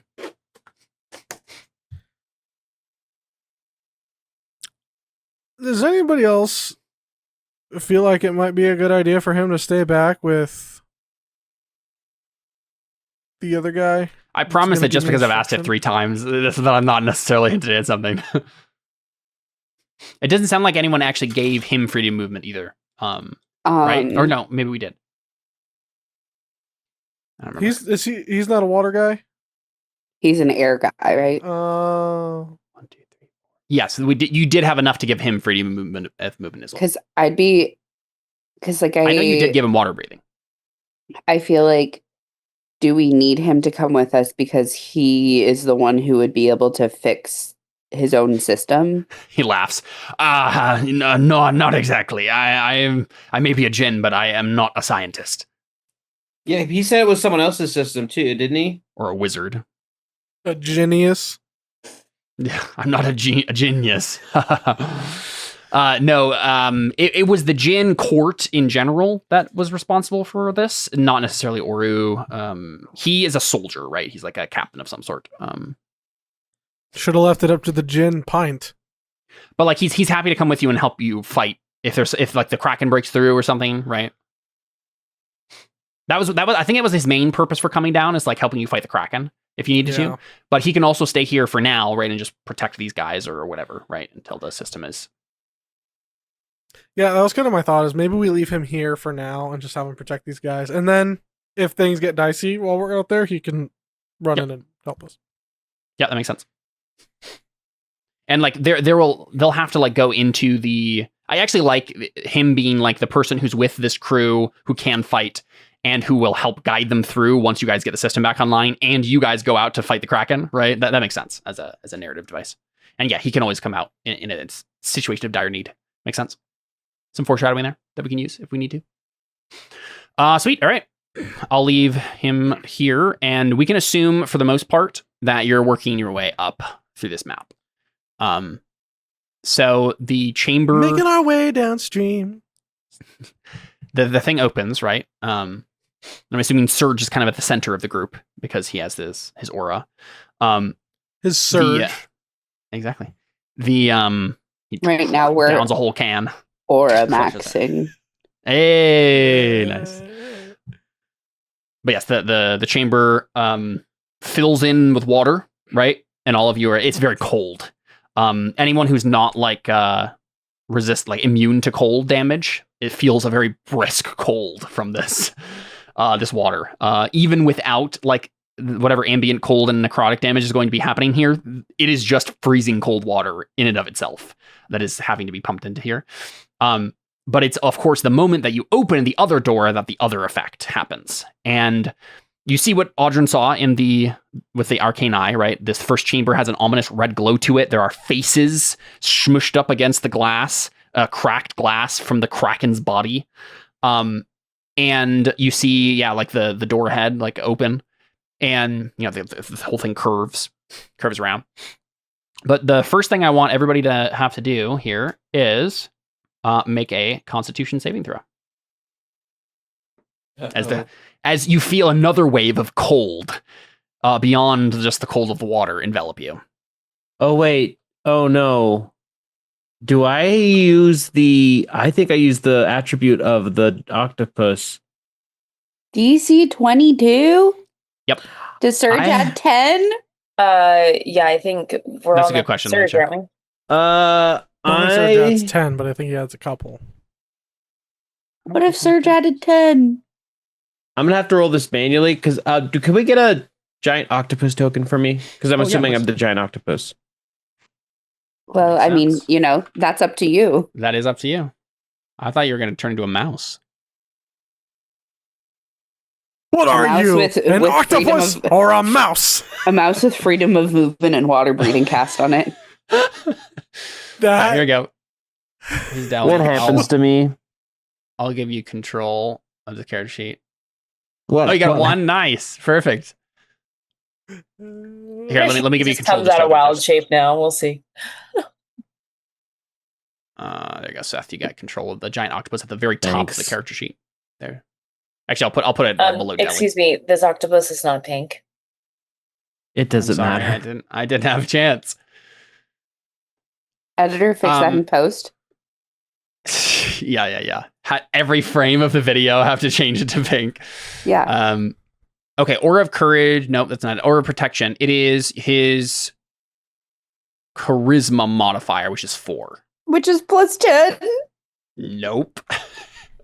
He didn't choose his boon as get 30 Charisma. That would have been funny, though. Why didn't he? I honestly don't know. I kind of want to wish he would have at this point. What did I choose for his boon? Artifact Affinity. Yeah, his Sunblade became part of his body. Yeah, that's what it was. Thank you. And as soon as we move the octopus token, it will all go away. Actually, you know what? I wonder. Wait a second. Let me do this. I need to do this real quick. I'm gonna send this. Yeah, exactly. I'm gonna send this. I'm gonna drag over this, and then I'm going to. How do I do this? No, define. No. Oh, interesting. There are all sorts of things that I have never tried to do. See, lock placement. Same. Nope, that doesn't. Although probably less. That doesn't help. It just did it to the token. I don't think there's a way of doing this, unfortunately, actually. That's okay. Advanced oh, wait, I found it. Group. Oh no, what happened? I grabbed a piece right before you did that. What have you done? Oh, wait, hold on. Oh, wait. Is it fixed? Try moving it again. Jordan, you still have to roll your con save too. Yeah, why are we spending time on this? Lock. These things are important, okay? Yeah, there we go. It is grouped now. There you go. Perfect. There you go. Looks terrible, but that advantage. There was nothing. You do not have advantage, and you have a +4 to any of these rolls that are being made here. Sorry, let me actually make them for the other characters now. Okay, +4 to this for Surge. He's fine. Man, what? I can't. It's not letting me click on the tokens to open the character sheets anymore. I don't know what happened. Well, Benedict certainly did not succeed. Oh, this is going to be a problem. I always click on the tokens to open up the character sheet. You could click on the tokens to open the character sheet? So you click on the token and you shift and then you double click, usually, and it works. It's not letting me do it right now. Ugh. Okay, Nestor passes though. This Yeah, would yes, have yeah. made my life 8 years, Caleb! We learn something new every day about 8 Roll20. years! Come on, man! Do you I don't know how when much- I know. I don't know when I learned this, but I'm so sorry, Jordan. It's okay. Okay, you know so what they say, ignorance. everyone- Is Yeah, everyone who made the save, had to make the save at all, has an effect happen to them. You are going to take. I can either put myself or Anna at passing.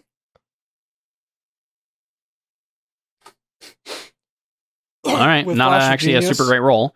I guess it was exactly average, basically. So if you did not make the save, you take 30 damage, made up of cold and necrotic. If you did make the save, you take half of this. Wait, cold and necrotic? Yep. Which one is the necrotic? First 3d10 is cold. Last 3d10 is the necrotic. So I take 13, 15, 7 plus. My brain is not working right now. 15, Probably should have rolled these 22. separately. You take 22 damage. Okay. I guess I probably would have used My Flash mouse of- is freaking out. Flash of Genius on myself. Is that the thing that would have made the most, like, in a split-second reaction? Yeah. That's probably what You Audrey can would have continue wasting your flashes of genius. Yeah.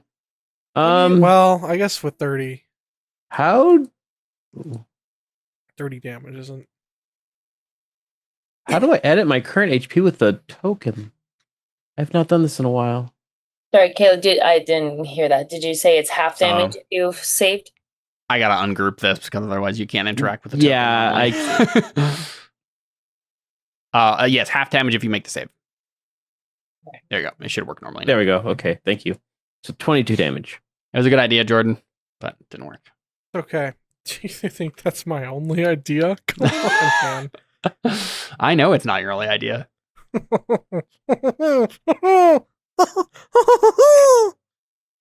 was trying to get the Interesting. Pillsbury one. I couldn't get it. I tried though. All right. Sorry, I'm doing this for the NPCs real quick. Oops. So that's what happens when you immediately open the door, right? And and you feel this like oppressive cold and chill that's even beyond cold, right? The chill of death. And it's coming from outside, right? You feel this just like aura like beating down on you. The red glow it feels like an icy burn on your face. But you see beyond you, you're in like this coral chamber, in this kind of ominous red glow, and the door ahead of you is open. And they're kind of like in the center of each chamber. And this is going to happen every minute. Oh, joys. So that's the damage you take for this minute. What do you do? I want to zoom forward. Next chamber. Yeah. So when you get to the next chamber, you actually see Audrun. So this is the chamber, the second chamber you went into, right? And a couple of things. Who goes in first? You all just go in as a group in the like with Surge in the middle, like this. I think so. I don't see why we wouldn't. But now that we're in a new room, time to investigate. Audrun, since you're at the front there, the first thing you notice is that the door is open, right? The one that was closed before. And a very quick glance around the room shows you that the Merid that was in the room is not there as well.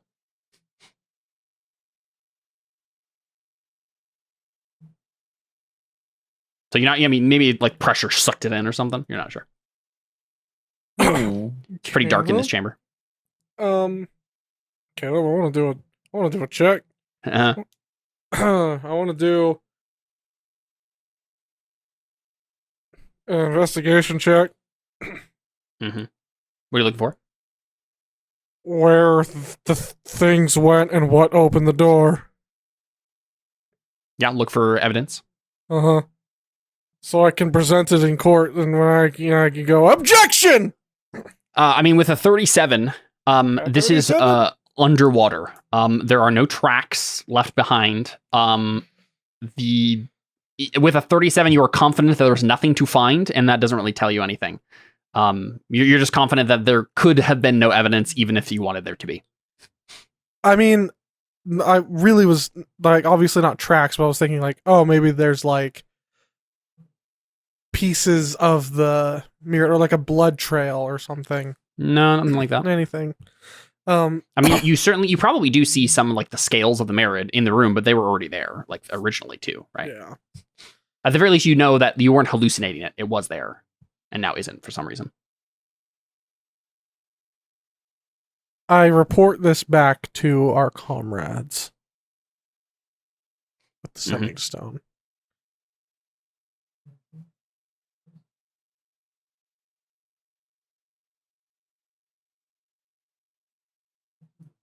And so now this door is open. Yep. And you see beyond you, it's again another chamber that looks empty. It's very similar to the other ones. You do see more discarded equipment in this room, though. Kind of magic tech looking stuff. Maybe some possessions that you think might have belonged to Marids. But you don't immediately see. Well, you know what? Let me do something real quick. Takui, what's your passive perception again? 22, I think. 24. 24. Wow.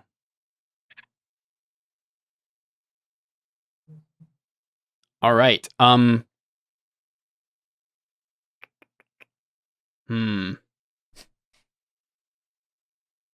to think of how you can know this. You just get a bad feeling, Takui. You can't really pinpoint. Can I say I've got a bad feeling about this? Yeah, you can't pinpoint what it is, but you feel like the sixth sense danger thing go off in the back of your neck. Well, I mean, as you're looking into the empty room ahead of you, I'm like,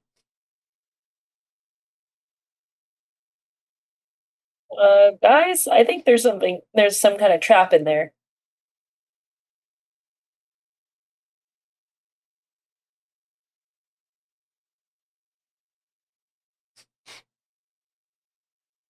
And as a reminder, you guys are all underwater right now. Oh, so, that's true. I just wave at Audra and I'm like, yeah, exactly. This is all.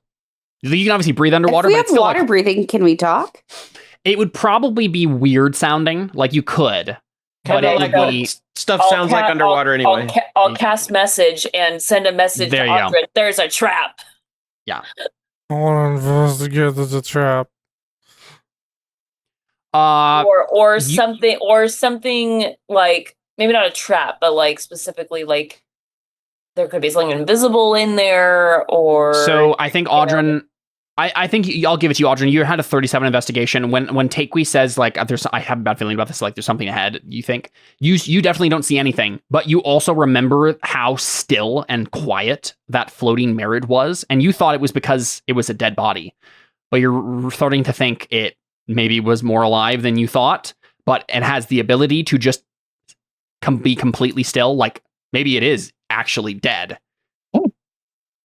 Undead, maybe. Now I got water zombies. Yep. You combined the water temple with the spirit temple. So, I'm gonna hurt you, Audryn. You are confident with your good hunch making abilities.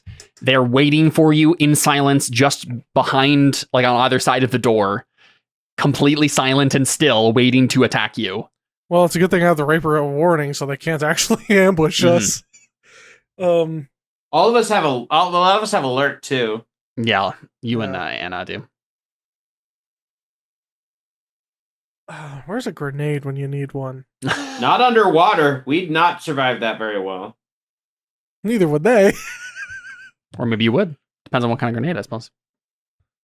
The holy hand grenade. Well, yeah, everybody would have to do that. It's true. You ever play Worms?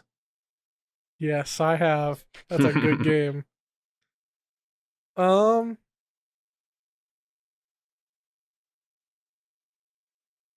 Are we taking damage over time too?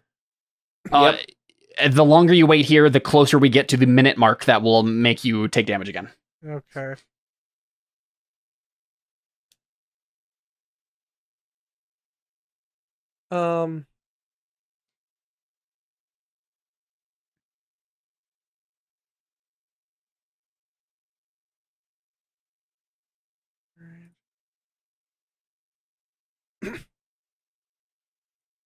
I mean, I think we just gotta Leroy Jenkins this, right? The Kraken be cracking, so we best not be slacking. Let's Leroy Jenkins and run into the next room. Yeah, do that. Thoughts? Comment? Anybody? Shall we D&D? Yeah, I don't have a problem with that as long as like one of us is probably you, Audrin. It like while we're attacking these things is figuring out the next part of the chamber. You know what I mean? I wonder if that's possible. Because then they're like a whole nother like we need to like fix this next part, right? I think we have to get through more rooms before we get to this control room, right? But we probably do need to figure out how to open up the next. The opening up the next door should just be pressing the seal. As far as you know, yeah, and even I think from this angle you can see like just barely like the curve. This door is closed. That's here. Okay. But yeah, there should be a panel next to it that you can open it with. Okay. Then yeah, I guess Audrin like turns around and gestures to everybody that there's like mirrors, like undead mirrors on the other side of the door. It's like Audrin's very best version of charades he's ever done. Mm-hmm. Which may not be great, but you know. Point to our married friend and go. I'm just like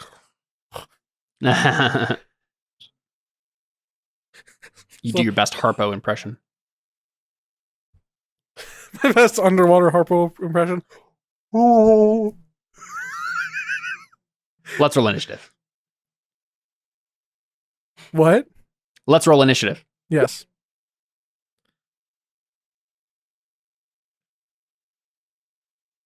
Is initiative from my octopus or from me? It would be from your octopus. Okay, that's unfortunate. Send me the octopus.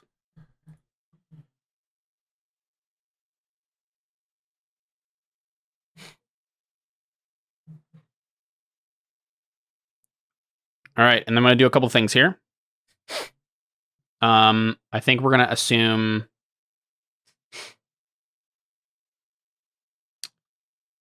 let's see. Ambient damage. Oof, that's rough. Take rolls over a 20 and still goes at least fourth. Always happens. So you have 6 rounds left until the ambient damage happens.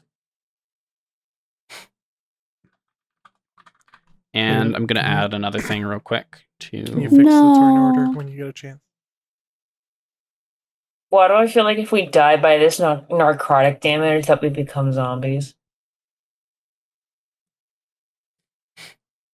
I don't know. All right. Why do you think that? What was the that's how issue you zombies got? usually work. 21? Yeah. It's correct in there. Oh, that's weird. It wasn't a second ago. Oh no, 20 is unsafe chamber. All right. So, Anna, you go first. You know what the plan is, right? It's to Leroy Jenkins into the next room. Do you do so? I'm so scared that if I go in there first, they've all readied actions to attack. Seems likely. Um, Well, you could what is it? When you move and you can't be what am I thinking? disengage. Thank you. That. Can you disengage and then just run past them? I don't think so because they wouldn't be attacks of opportunity. They would just be attacks. Yeah, well, Right. they are using a reaction to do it, though. Oh, so Right? Because that's what you do when you ready an action yeah. in 5e. You're basically giving up your action and to allow yourself to use your reaction to attack someone. What is the explicit wording of disengage? I don't Looking know. it up. That would be the question. I thought the wording with disengage was that you're moving out of their range. Doesn't Which- provoke an attack of opportunity. If you take your movement doesn't provoke opportunity attacks for the rest of the turn. Okay, it's not an opportunity attack, though, right? It is a reaction, but it's not an opportunity That's what I'm attack. saying. Yeah, that's why I'm like, I don't think Yep. that if I took the dodge action, Mhm. I would at least have it at give them disadvantage. That's true. That's not a bad idea. Yeah, but I feel like Though not if you No. want to attack things, you know. also, am I really the one who should be taking all this damage? Nestor. Or should it be Probably take other me. people in the party? Do you have anything you can throw? That you can just kind of like get a good No. angle and throw it around Herself, always, into pits. What would the Lady of Pursuit do? Okay, I'm just gonna run an WW. attack, I guess. Did Audrin have we have any sense of how many people it seems like it's gonna be? Wasn't it like 2 was the idea that Audrin picked up on? Yeah, there are likely 2 in the next room. Okay, I'm going. Are you taking the dodge action? No. Oh, bold. Okay. So then I'm still in like our chamber right here. Can I like peek in and see what's going on? Yes, I think you can. And I guess like their ready action would be to like attack. I guess they can't move and attack. You know what? They would be 1 square up. In Yeah, which case, notice how I went to the side of it I know. on purpose. But yeah, they would have been in a position where they could right there where they could attack the first person who like actually goes in the door. So they are going to do so on you right there, but you'll have like partial cover or whatever it is. Because you're just looking around the door. Oh, or is it not just they have ranged attacks of some sort? No. Oh, well, they might. Yeah. You know what? Let me look at this rule correct. Because what attack would they be holding? Yeah, that's actually a good question. Oh, nice. Yeah, they have a perfect thing for this. Oh, jeez. Okay. So as soon as you look through the door, they turn to you and their chest opens up like a dark void, like cavity, kind of. It's almost like their rib cage kind of inverts and peels back, and then coming from it is like dark viscous liquid of some sort, like going through the water towards you. They're shooting with like a water jet, basically. Merritt, use water gun! Yeah, pretty much. Now they have to do it in a line. So it would be like this, right? They're doing it here. So I think I've saved everyone else. I think so. I don't think that either of these attacks can hit your friends, given where you are. But you do get hit with both of them, right? So dex save. Okay. 2 of them, please. DC 16. Okay, you're good on the first one. And you're good on the second one. So, you take half of the bludgeoning damage and you are not pushed or knocked prone. So you Okay, take so half of that's- 17 and half of 24. 8 and 12, so that's 20 damage. Yeah, this is bludgeoning damage. You're just like getting knocked back with it. But you probably just hold on to the side of the door, right? Okay. And that's their actions that they readied. Okay, so I'm gonna go right here and start attacking this guy. Mm-hmm. And all of these have advantage. Nice. Hit. Okay. Damage. 7 damage. This is poop. 13 damage. And then unarmed strike. 20 hits. for 13 damage. Ooh, that was a good kick. Nice.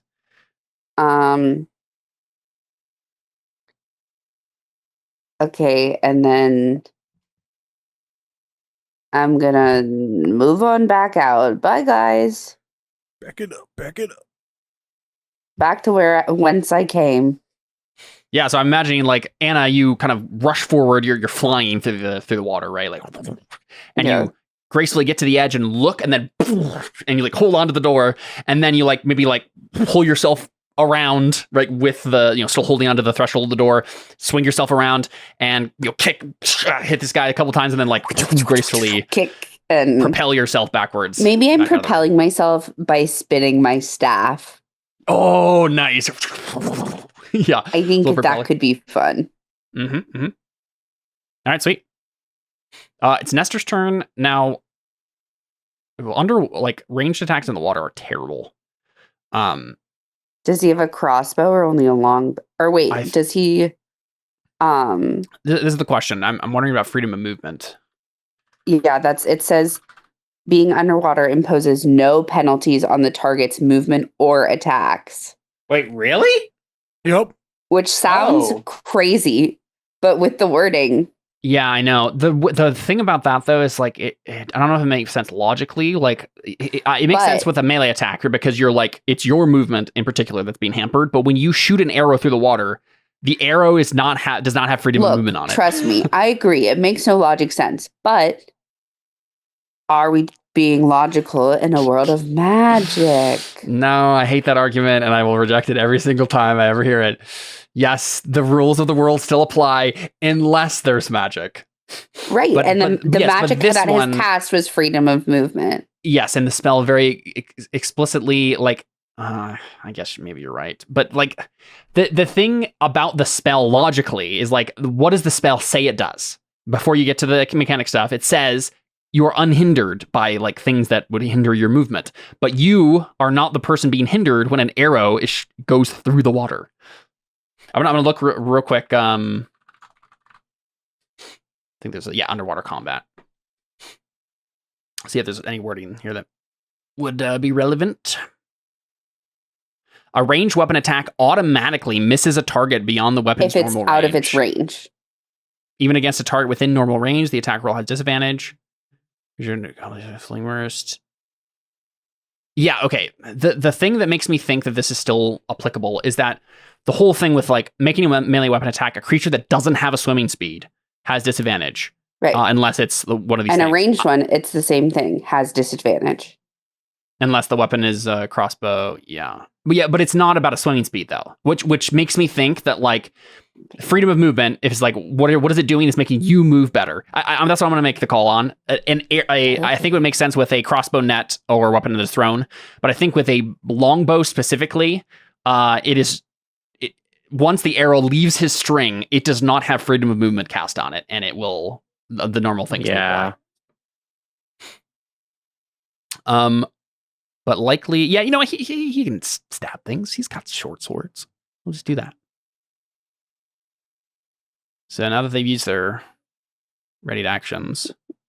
Don't worry, everyone. I took one for the team. I took 2 for the team. Really did. You're our hero. It worked out that it was deck saves. It did. Oh, wait. I shouldn't have taken any damage, right? Why? Because I have evasion. Oh, yeah, maybe. Does that? Well, I don't remember what it is. I thought I halved it for some reason. Luckily, Nestor. When you're subjected to an effect that allows you to make a deck save throw to take only half damage, you instead take no damage. Oh, perfect. Sick. I was like, wait a second. It was a deck save. I shouldn't have taken any damage. I took 2 for the Dug team. it away entirely.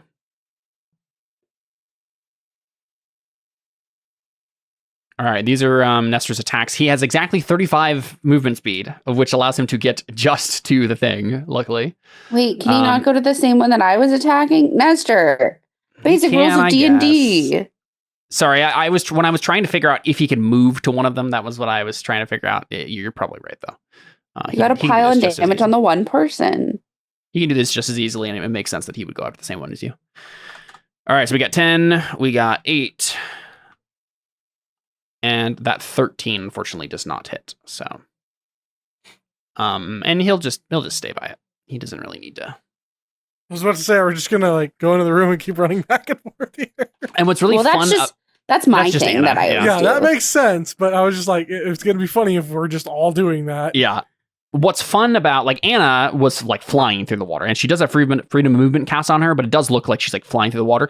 Nestor, it literally looks as if the water does not exist for him, right? He is just running, right? The water there's no water resistance whatsoever. He's just running at a normal speed. It looks like he's like, and in the TV show version of this, like with live action, we would have had to film this in a particular way where like he's not actually underwater while the other people around him are, and then we interpose those clips together.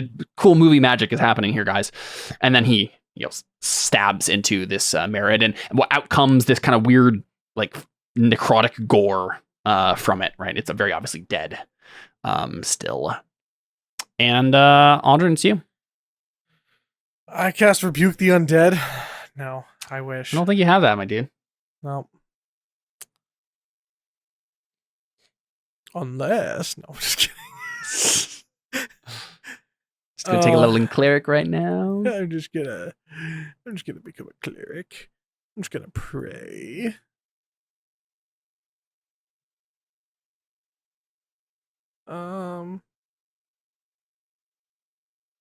I guess I'll just do you want me to actually start attacking this guy and laying damage into him, or do you just want me to go and rush into the next area? Because I could just rush into the next room, but there's also a possibility of there being more guys. I think that's actually a very high possibility.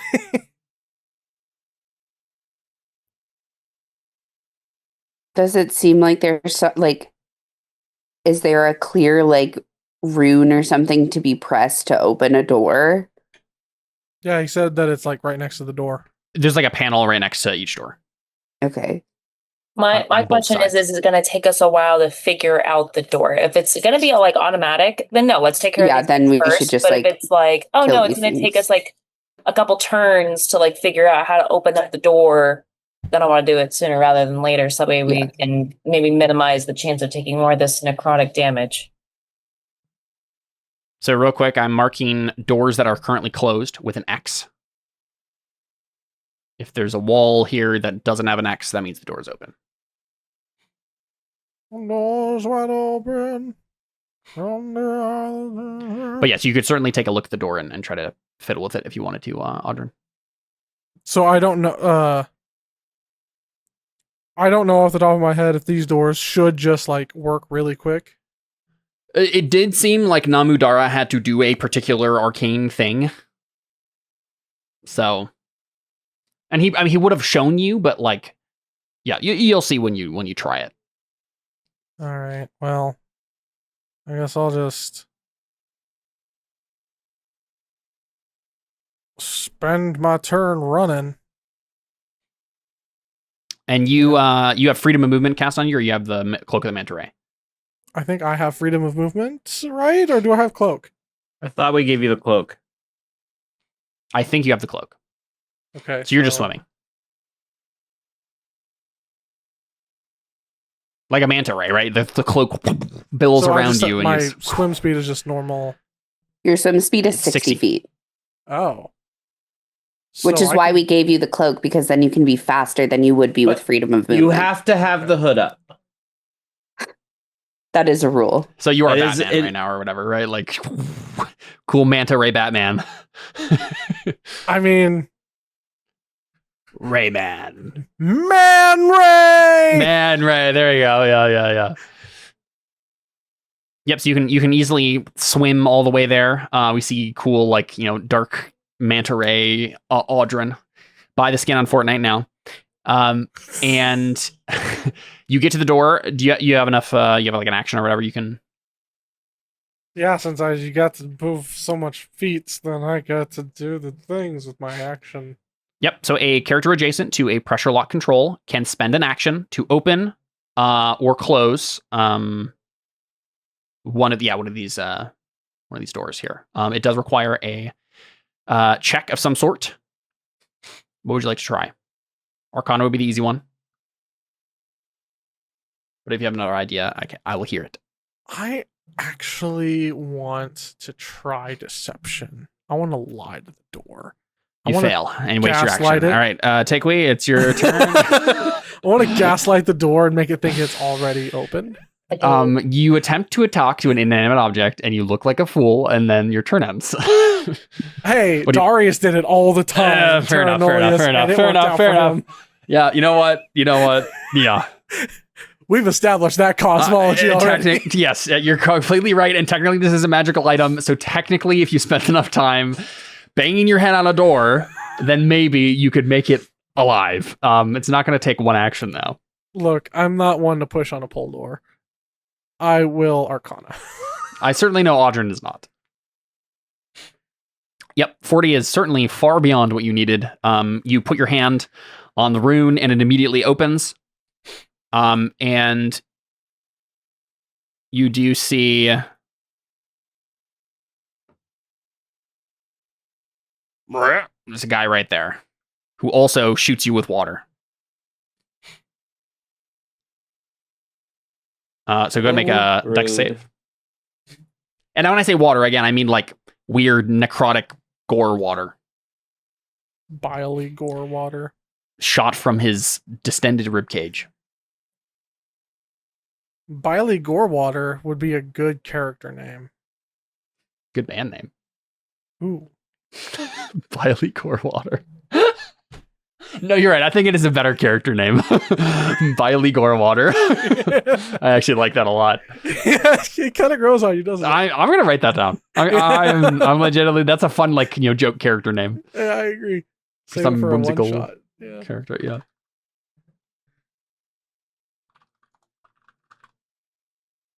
Okay. Yep, you're good. So you take half unless you have like nope, evasion. I take no damage because I got evasion as well. Yep, perfect. Yep, so same thing, right? You just like dodge out of the way. You limbo under. So it shoots, I'm just like whoosh. Yep. Really?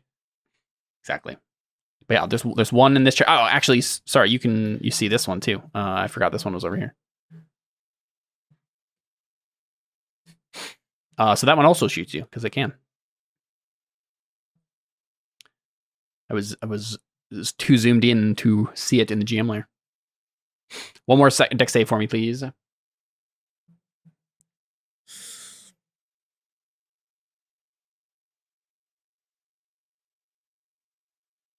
Once again, you are perfectly fine. Down out of the way. Audrey's just like ultra instinct over here. He's just yep. Whoosh, whoosh. Yep. They start hearing boss music. And I assume you've used a move action, you've used an action. You have a bonus action though, right? I do have a bonus action. Anything you'd like to do? I think technically you could shoot one of them with your offhand pistol, right? Or you could like dash to move forward, move more. I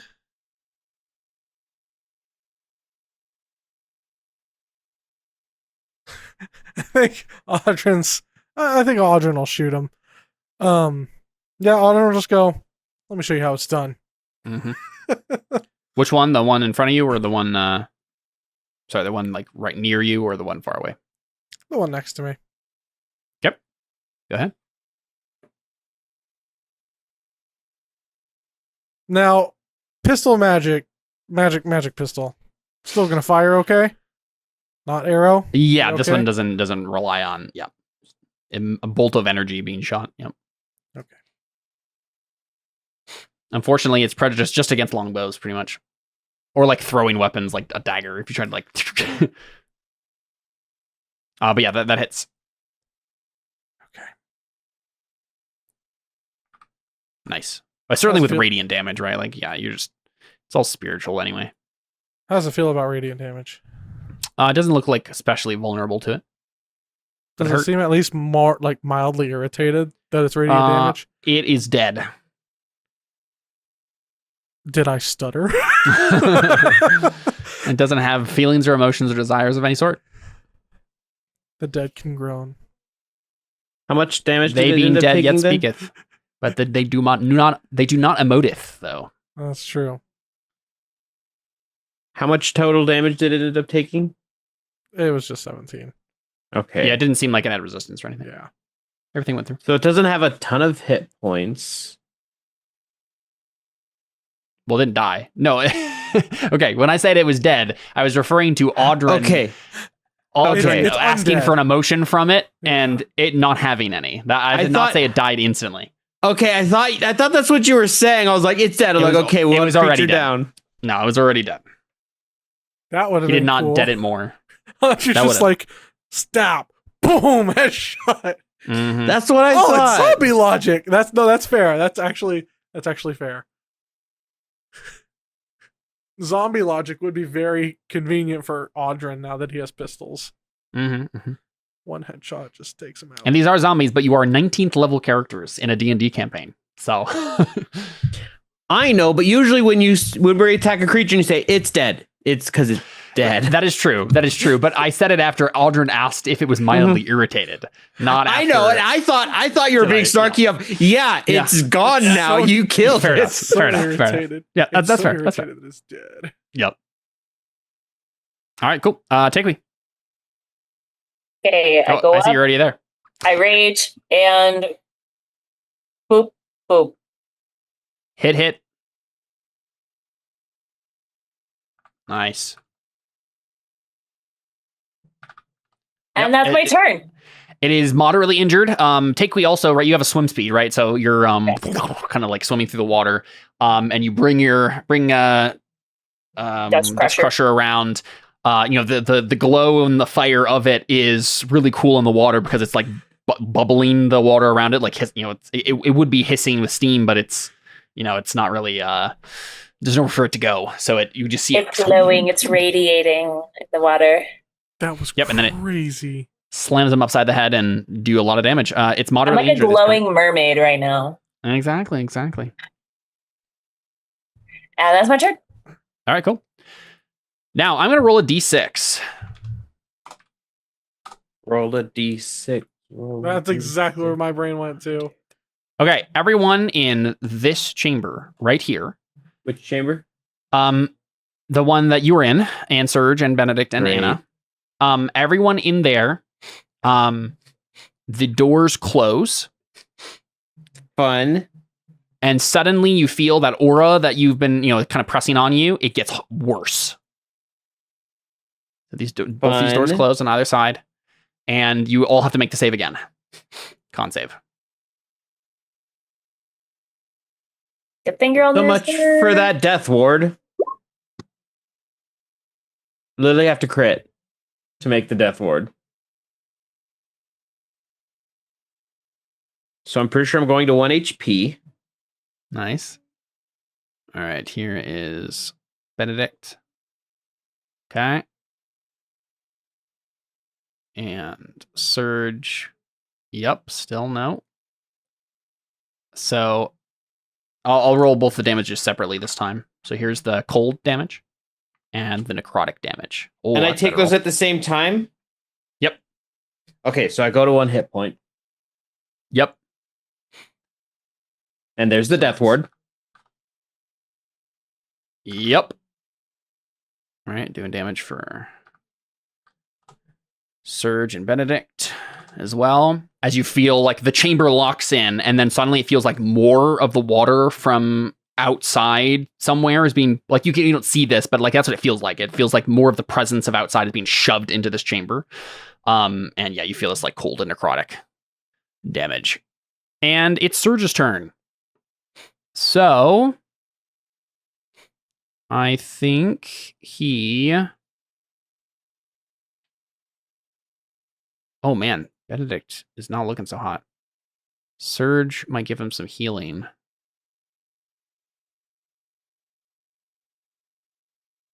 Let's see, okay. Paladin level... Oh, Surge is 3 less than you guys. So 7? No. 16. 16? What's 16 times 5? 80. Yeah. Nice. That's how many hit points he has to work with. I think he will go ahead and... I just sold an item on the community market. Sorry, Nice. continue. He's going to give Benedict 40 hit points. And he's going to give you 30, Seth. You gave me 30 hit points? Yep. I just put it on. But not Deli. He gave it specifically to you. To the octopus. Yes, he reaches through the screen. And suddenly you are enveloped in healing magic you've never felt before because it doesn't exist in our world, and you die. Just from the shock of it. Oh, I thought it was going to heal his hand. Oh, yeah, you're right. You're right. Well, it did, and then he died. Wow. Overheal. Yep. All right. That is going to be his action, and then he will go ahead and move up to the door. And just wait there for now. All right. Octopus, your turn.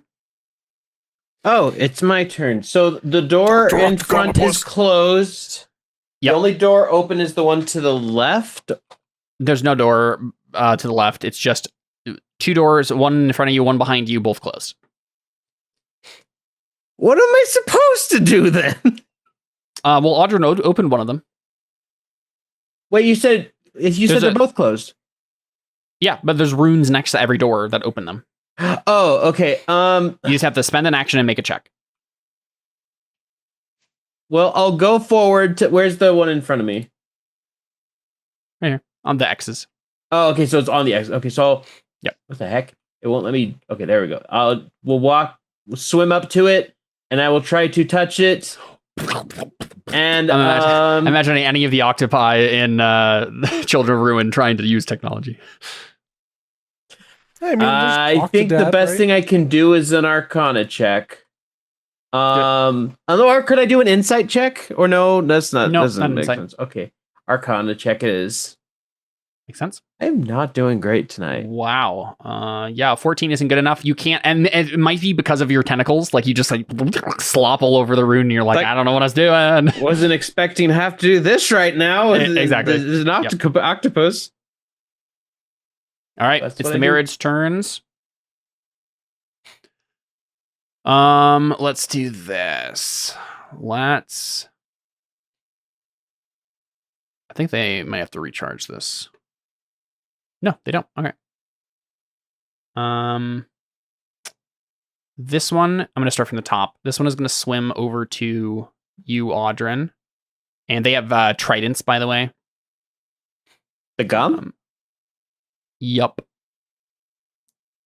And you know what? This one might just... Nah, it's not going to throw it. It'll take its trident in 2 hands and attack you twice. I assume that 28 hits. Jordan? Oh, For 13 piercing. Yes. So that's this one that swam kind of like from the other end of the chamber. And then this one will also like move to the side here, and you'll get half cover against this one because there's like part of the doors in the way between you two, but it will also attack you. That means you get +2 armor class. 21 with... I don't believe a 21 will hit if I get +2. No, 21 is is my AC. All right, so 15 piercing from this trident. So they're blocking your path, and I see Takewee's doing a spirit shield. Yeah, so take no damage and 15 goes Not 15. to it instead. Perfect. All right, sounds good. We see one of the Blessed Sisters grab the trident in midair and then suddenly has a spiritual trident in her hand and then turns on it and stabs the Merit instead. Audrey just goes, Father! Yeah. My girlfriend has magical powers. These two, so this one over here is going to attack. I'm gonna roll a D2. They don't really care. Nestor. And hits both times. Okay, he's at disadvantage, I believe. Let me do it. It's been a while since this has been applicable. Because it's attacking someone that's not you. Right. First, so just for the creature I hit, the target has disadvantage on any attack roll that isn't against you, and when the target does hit a creature that is within you, they are resistance to the damage dealt by the attack. Nice. Okay. Yep. So the only thing that happens here is he hits on that second attack and does 10 damage total. Yeah. To Nestor. Nice. Yep. And so that only applies to this one, but yeah. Yep. Blessed Sisters helping with defense here. This guy is going to swim behind you, and we'll go ahead and attack you, Takewee. Bring it. And I assume both those miss. No, it has advantage. So 27, 29. Mm-hmm. Okay. So yeah, 13 piercing and 15 piercing. All right. Benedict. Let's see, what will he do?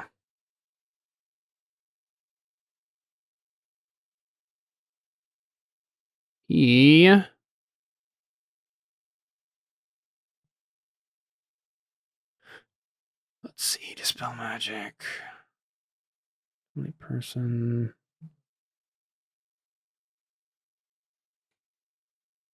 Yeah, he doesn't have. He doesn't want to be the one who tries to open the door.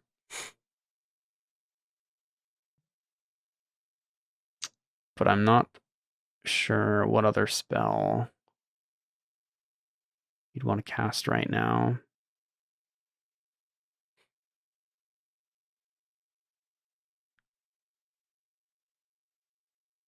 Oh, yeah. Seth, would you have moved away from this door after you tried to open it? Or no? I don't know, honestly, now that I think about it. It looks like it didn't. Oh, no, because I don't think I would have, because I would have tried again the next time. But am I in the way of someone else trying? Well, I'll help you with this. Benedict is going to take a step forward and use his action to just cast guidance on you. So you have a D4 for the next attempt. Well, okay. Yeah, I'm next. Yeah. Yeah. That's why I'm like, there's room above him. You can. Okay, but that's what I'm like. Is Benedict still going to cast guidance on the octopus? I didn't think that you were gonna. I guess he didn't. Think what else am I gonna do? Yeah, that makes sense. He'll give guidance to you instead. Yeah. It was like, that makes sense. He doesn't want to waste a bunch of spells, but it makes sense that. All right, go ahead, Anna. Swim over. So again, an Arcana is the easy one, but there are a couple other things that I have listed here that you could try. I don't know if you're going to be better at any of them, but could I try survival? I don't think so. Okay, well, what could I try? What are the options? I think the ones that are most relevant to you. You could try to die. Could I try religion? No, you could do Arcana or Investigation, unfortunately. Oh, cool. So both of them suck. Okay. Yep. I guess Arcana then, if that's the easier one.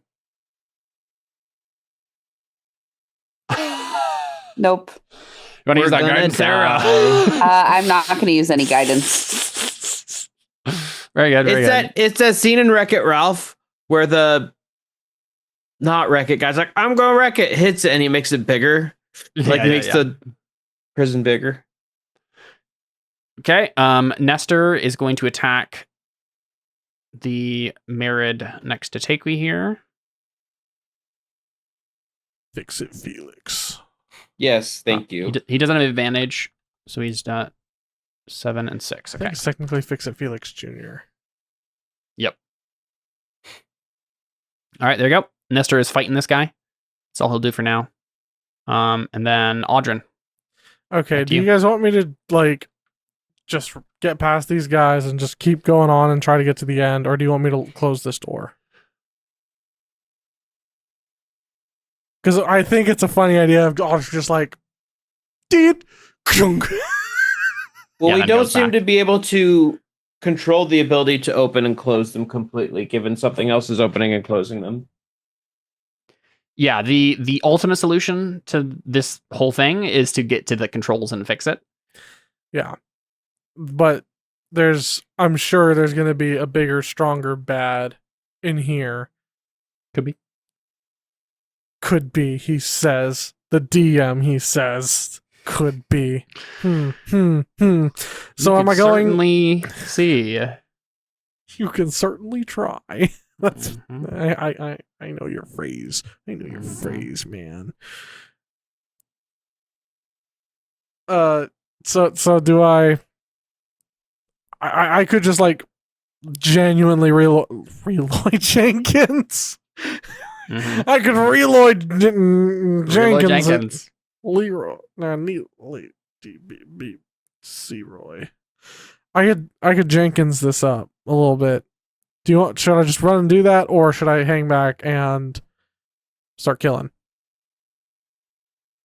I mean, we're gonna have to get past them no matter what. So it's kind of like I think guess it's your call. I wouldn't close the door, but it's your call if you want to like just attack them or just like move past them, I think.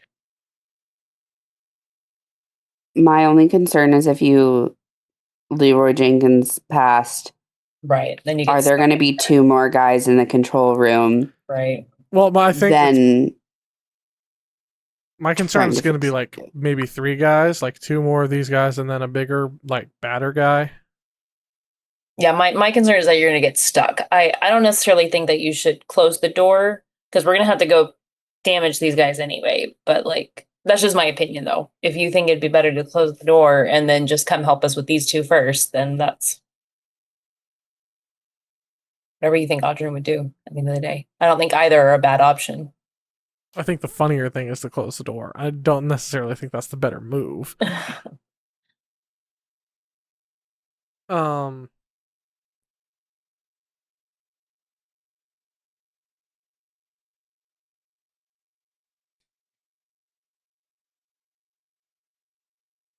Yeah, I could see both ways.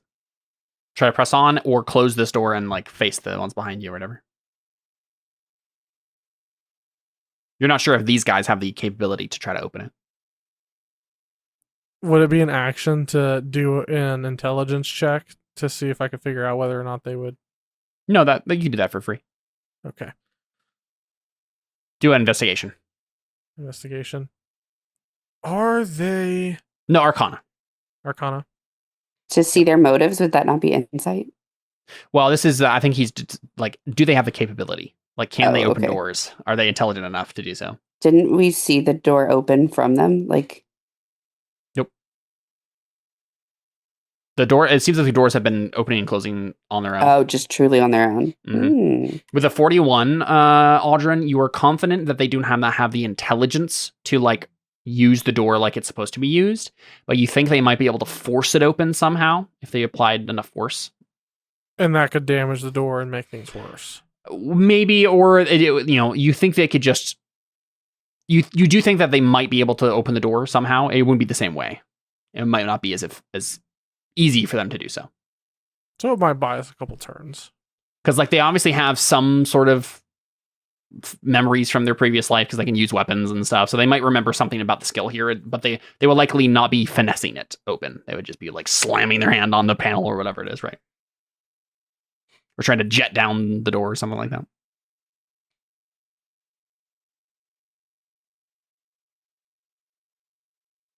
I'll close this and then I will offhand pistol. Nice. Okay, go ahead and make an Arcana again then, just to close it. Again, something's weird with the system. It's not 30, but with your plus 22 Arcana, I doubt you'll be able to fail that easily. So yep, you're good to go there. The door closes and you turn around and shoot the one that's like attacking Takui. Or sorry, the one that's like in the corner there. Yeah. That Takui has been attacking. There's a man in the back. Do it.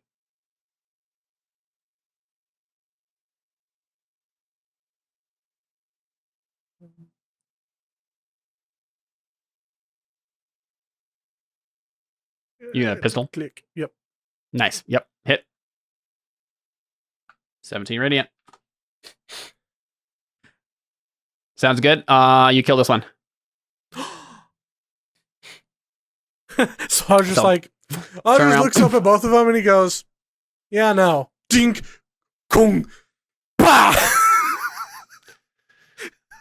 Yep. Shoot him through the head, and he falls. He's more dead than he was before. And now it's you, take me, I believe. You're muted. All right, then I turn around and smash the other guy. Let's go. Yep.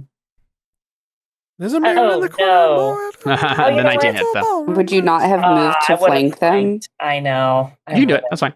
Okay. Thanks. Oh, merciful DM. You remember this.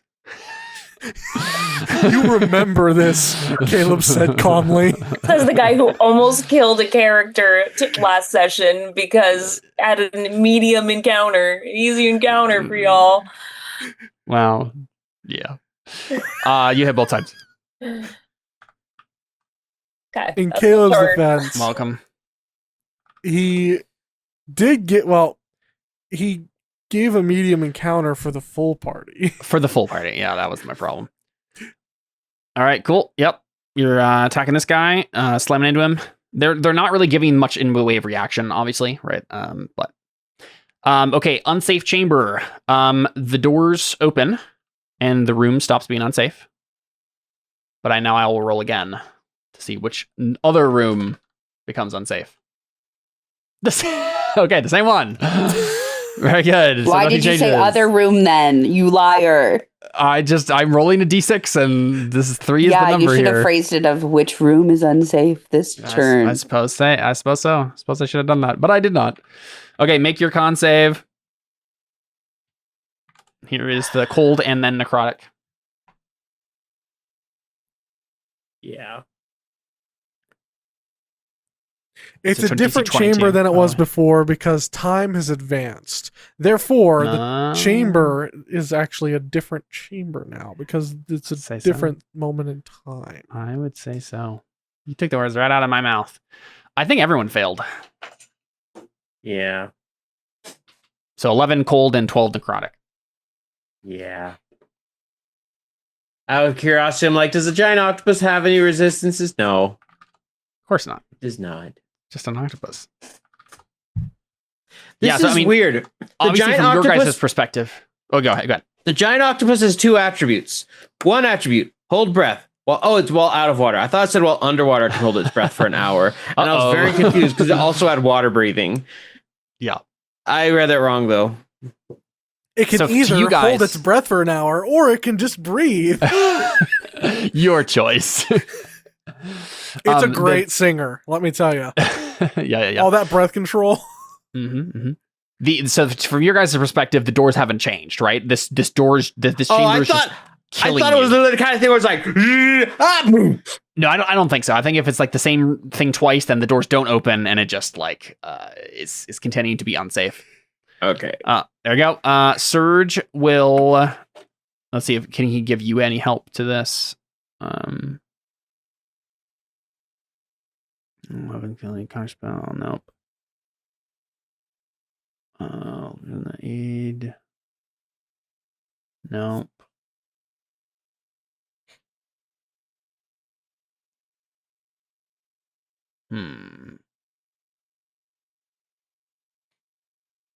Oh, he doesn't even have those level spell. What does Aura of Vitality do? Oh, yeah, you know what? Oh, wait, he has concentration. He's going to have to make a check every single time. That's probably not a good idea. Let's not do that. Yep. Yeah, I'm trying to think of what is a good... I guess I'll just try to open the door. That's probably the most useful thing to do right now, even if he's not good at it. Because, on a 20, you always succeed. I knew it. I 100% knew that I was going to do that. You know what? You know what? In the words of Mike Shinoda, peep the aura and the DM's checking for it. The number one question is, how could you ignore it? I would say so. I'd say so. Okay, so this is like Surge being like, we need to get out of this room, and just kind of like blindly touching the panel, and then suddenly the whole thing opens. And there you go. The store is open. Now, it does not change. The adjacent rooms do not become unsafe. This room remains unsafe, so you will need to leave it. So Serge is going to do so. He's going to go ahead and... Seth, did you just get a pop-up that said something went wrong? Yeah. Okay. I refreshed roll 20. Serge is going to move the other side here. But he doesn't have an action to attack with, so he just kind of stumbles in. All right, Seth, your turn. Give me a second. Roll 20 kind of freaked out on me. I think it might have freaked out on all of us except Caleb. Oh, dang it. That has material components. Dang it. That also has material components. What's the point of casting? Are you not knocked out into normal shape? No. Oh. I thought you were saying after you took that damage with that con save. Oh no, it was not enough that I'm fine. Oh, didn't you only have 1 HP as an octopus, though? Yeah, but then I got healed for 30. Oh. Yep. Confused. I need to double check. So beast spells perform somatic and verbal components of a druid while in beast shape, but you aren't able to... Wait, can I even do Can I do verbal components when underwater? You can breathe underwater, and I don't... Well, you're an octopus. Can you do verbal components as an octopus? I mean, it says I can. No, I was just wondering. Okay, well, okay. But no, I can't do spells with material components, and all my cool spells have material components. Material. Yeah. Flame arrows does not seem like it's going to be very productive down here. And now for our favorite segment of the show. Ow, that was loud. Give me a second. I gotta take off my ice pack. Okay, because I was gonna cast the spell. I don't think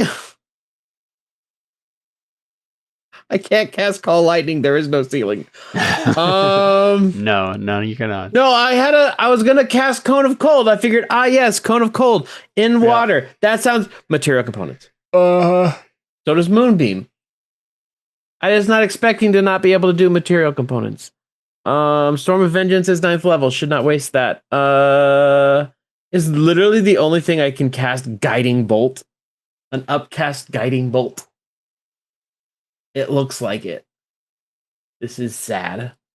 These spells needs to be prepared a little more in general. I mean, this is radiant damage. This isn't bad. 46 radiant as the first level. Actually, that's not bad. That's really not bad. How bad does this guy look that's in front of me? He hasn't been hit that much. I can upcast it. Let's just upcast this to... Wait. No. Yes. Let's upcast this to 4th level. Oh, it didn't let me... It didn't let me... So 19 hits? Yeah, you have to do that in the damage. Yeah, 19 hits. I feel like Octopus Deli should have her own segment of a show that's like Vanity Hour with Deli the Sassy Octopus. That's 23 damage. 24 radiant damage, sorry. Yep. So is this guiding bolt? So one of your tentacles just like... Oh, I imagined it was like an ink spray, but guiding, but radiant. But radiant, yeah, sure. I don't think giant octopus... You get startled when the door opens and just like spray radiant ink at this thing. I technically have an ink cloud I could use, but I don't think it's a bonus action. And I don't think we want that necessarily to happen right now. So I think is that really all I can do? I think that's really all I can do right now. Oh, but I know I have to move. Can I squeeze since I'm an octopus? I would assume so. Yeah, you're fine. Okay. Because I'm a large beast, but yeah, it doesn't say I can squeeze, but I'm an octopus. Yeah, I just do it. I'm going to go around this guy. Okay, roll 20 just freaked out on me, and I just And I'm going to go right here, I guess, because I can't go much further or else I invoke attack of opportunity. Mm-hmm. So that's my turn. Watch this one be the dangerous chamber now. Yeah. Wait, I just left this.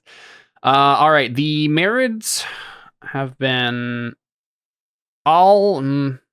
yeah, I'm going to have it just roll a d4. I don't know who would attack. So going clockwise from Nestor. So take we again. I think that's who he was attacking before, so that makes sense. So 2 attacks on you, take we 27. That will hit. Okay, for half of 15, I assume. There you go. And then, there's other ones up here. Yeah, these ones will attempt to open the door. Fail and fail. So they are both using their actions to attempt to force open the door, and they do not succeed on doing so. Benedict is going to rush through. And I think go like this. And then he will go ahead and... he's always terrible with his quarterstaff. Too bad this isn't 3.5 where you like positive energy healing hurts undead. That would be helpful here. That's honestly what I thought. I was literally thinking about that because I was gonna make a joke about Final Fantasy because you can do that in Final Fantasy. Let's see. I'll have him do... There's an infamous strat with one of the early bosses where you can literally just throw a phoenix down and one-shot the boss. Nice. Now he's going to attack with his quarterstaff and hit. For 7, and I think he gets some extra. So he has the crusher feat. Somewhere. Here we go. He can move it. Oh, and it's when you score a critical hit. Oh, I see. Okay. He can't really move it, so that doesn't do anything in this instance. But he'll do bludgeoning, and then he'll go ahead and cast as a bonus action, spiritual weapon, and create a little spiritual weapon.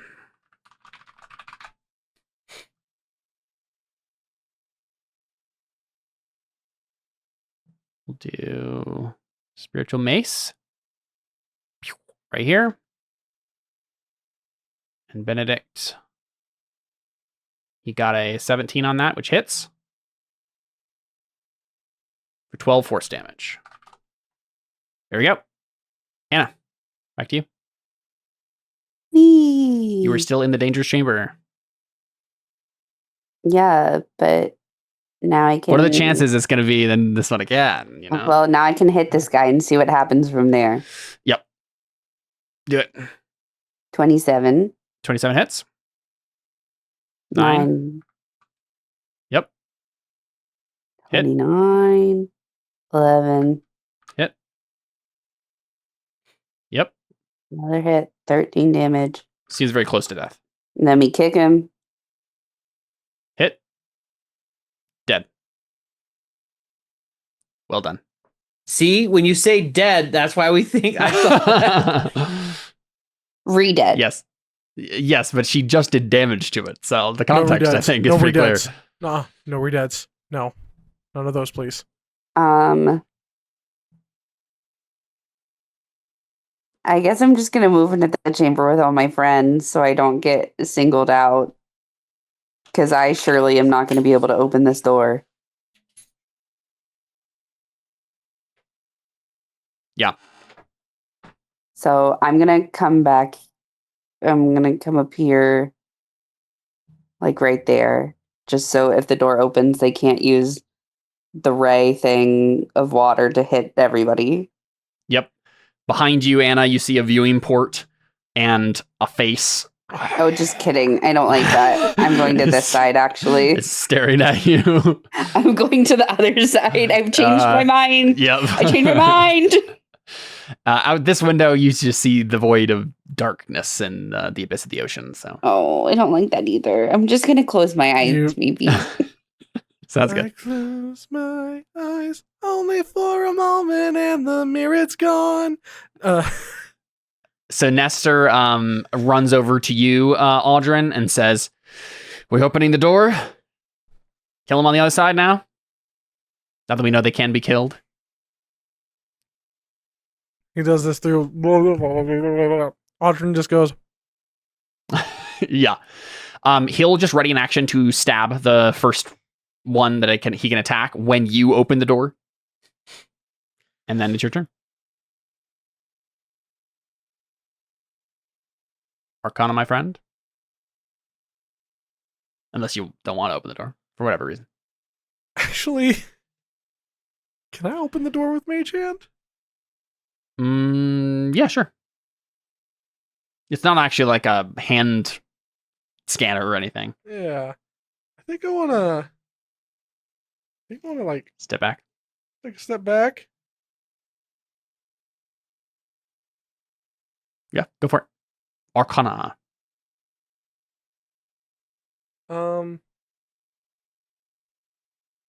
Hold on. Actually,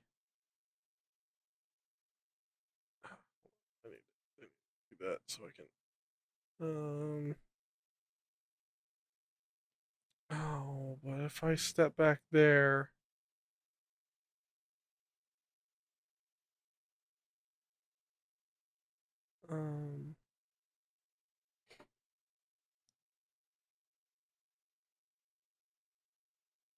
This puts Delhi in line of fire with this guy.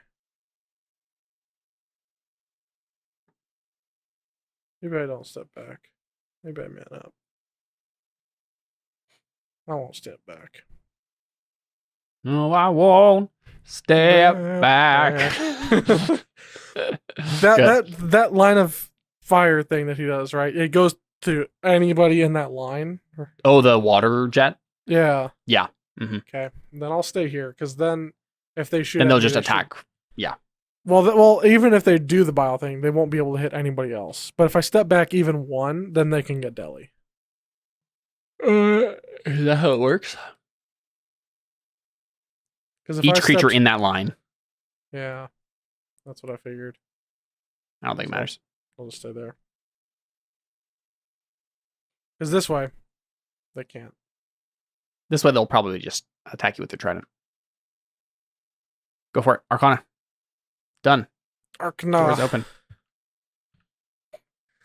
And Nestor will do his ready to action. Attack with his short sword. Hit for 9 piercing damage. Take me. Or unless you had something else, Audrin. I guess you have an action, and then you have a bonus action, I assume. Well, my action was opening the door, right? Action was opening the door. I guess you have a move and a bonus. Bonus action like And you can before. fly, so. Or swim, I guess. Both are true. I'll just do that. Which one? One directly in front. Because I'm pretty sure I already damaged him, right? Yeah. I'll just do that. Go for it. Yep, you hit. Even with disadvantage, technically, because you're standing right in front of him. No, because I have... You have the thing that... Okay. Mm-hmm. Nice. Gunfu. Basically, yeah, I basically took Gunfu Yeah. way early on. All right, see? Yep. Doing some good damage to these guys. Take we. All right, I'm gonna come up here. Now you all have been attacking this one, correct? Yep. Okay, Believe that's so. the one I'm also going to attack. Wow! Ow. And well, also just because it makes sense not to attack the one directly in front of me, because the one that is most likely to attack you guys is that one. And I want them to attack you so that way I can help you out. Yep. All right. Dust Crusher, go. Hit. Crush With a his 31. dust. Hit with a 22. Well done. Minus 17 and minus 14. Nice, yep. Moderately injured. Cracking I these feel guys. like that's it. I don't want to use any of my bardics right now, so I don't have any bonus actions. So I'm good. You still gotta fight a Kraken after all this is over, so... This is my encounter that whittles down your resources. Hilarious. The same room 3 times in a row. So, I mean, the door closes again here, but nobody's inside it, so it doesn't do any damage to anybody. Except goodness. the avatar of Delhi. Yeah, the spiritual projection of Delhi's still there. Yeah. All right, cool. Surge is going to rush forward and just like go around this to the side of this guy. Actually, like, can he move that far? Let's check. He moves straight diagonal. He can get here. All right. Still can't open the character sheets from the tokens for some reason. Specifically of like the NPC tokens. I can do it with the Myriads, I think, but I don't know what happened. All right. 2 Sunblades from Surge, and I think he has advantage because you're no. How does this work? Does that count? No, she would have to be here. Okay. Can Surge step 1 more step? He can't. No, he's done all his movements. Unless I think he can only have 30 movement. Yep. Okay. Just the 21 hits then for 9 slashing, and I think he might save his smites. I don't think he'll bother with that right now. That's a good idea. Giant octopus, otherwise known as Delhi. Okay, so those are dead. Those are alive. That was our nickname in college. Giant octopus. I don't know what I meant, but neither do I. It means you had a really big personality at 8 o'clock. What can I use to hit them that isn't going to hit the party?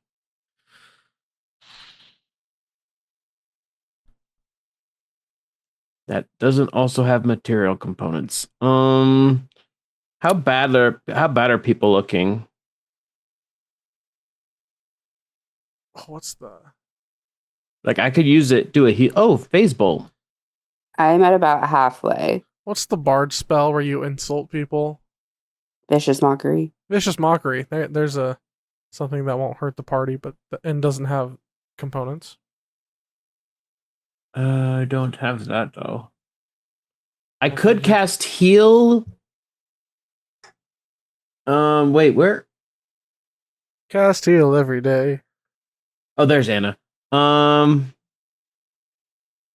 many hit points are you missing? I am down 75. I could cast heal, bring you up 70. I feel like it's the most useful thing I could do. Well, maybe, how badly are those guys injured? Because I feel like you guys are just going to kill them anyway.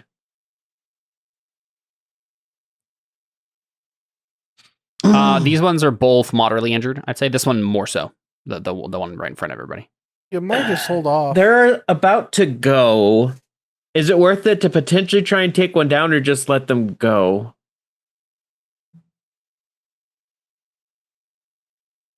Is it more worth it to bring Anna up or to bring them down?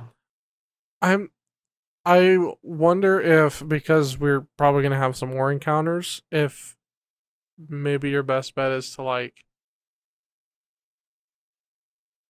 just hold off this round, as much as it like sucks to not do something on a round.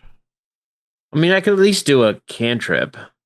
Oh, actually, that would be a good. I just can't do much other than... Wait, which one was better? Throwing a piece of candy at them or freezing them? I like the candy option. It is Starburst. These guys do look a little bit like Majin Buu.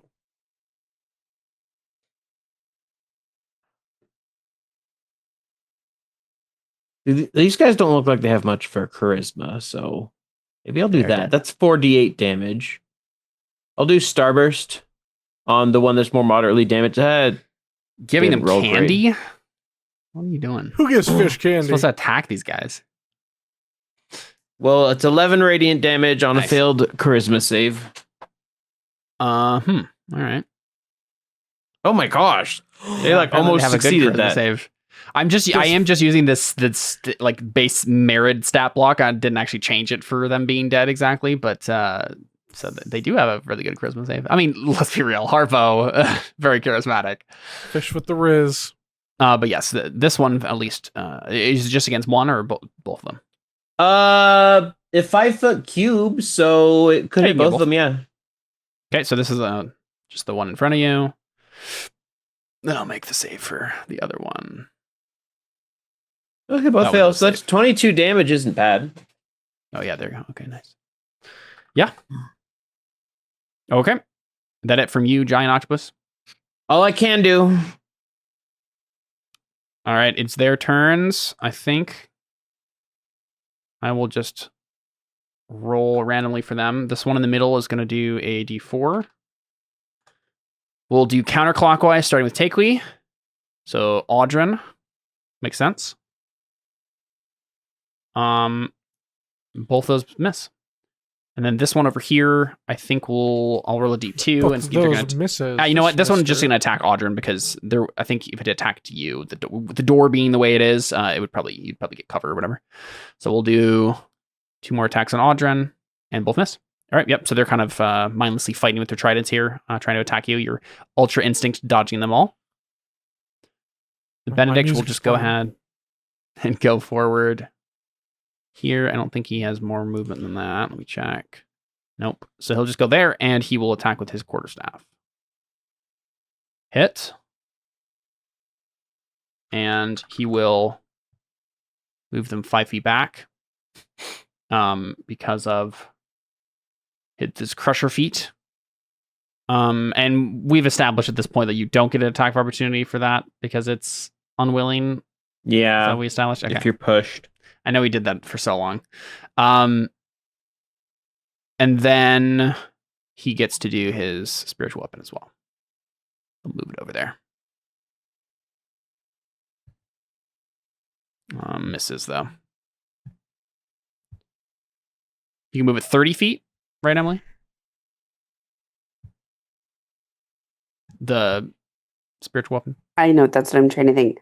I feel like 30 feet might be too much. Let me see. All right, I can just click this. 20 feet. Yeah, that's what I was like. 30 feet seemed too much. So he can't actually attack with it this time. Doesn't matter. It didn't hit anyway. I'll just move it over there. And Anna, 'tis you. Okay. This guy's getting pretty low.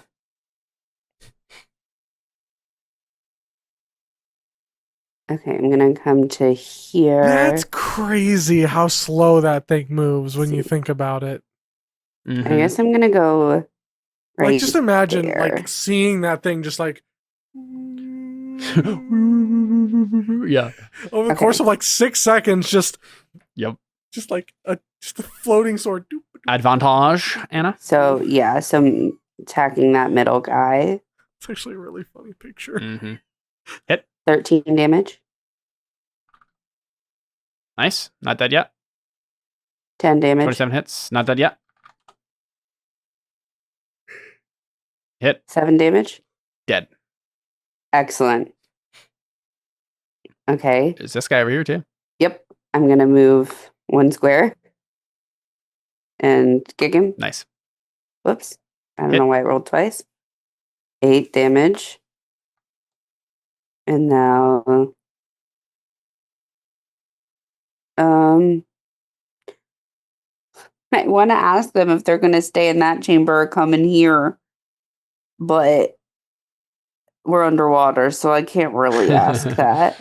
Yep. You just gesture, and then Hodgson will go. Yes.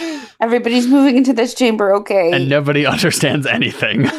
Okay, I'm gonna stay in this chamber with the fish guy, Sounds good. I guess. Nestor will go ahead and move up here and attack it. Help you out. And I think he hit all 3 of those. Yep.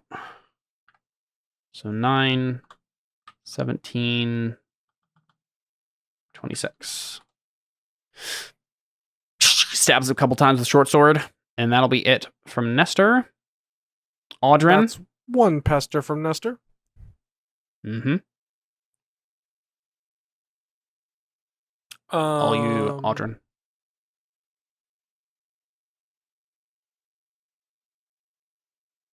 I'm gonna swim all the way around Fishy Guy so I can get advantage here. Sounds good. Attack. So on the opposite side of Nestor, and you're using your pistols. Yeah. Nice. And now I get sneak attack. E. So Dawnfire. Hit. And I get sneak on it. Woohoo! Look at that. That almost killed it in one hit, but not quite. Second hit.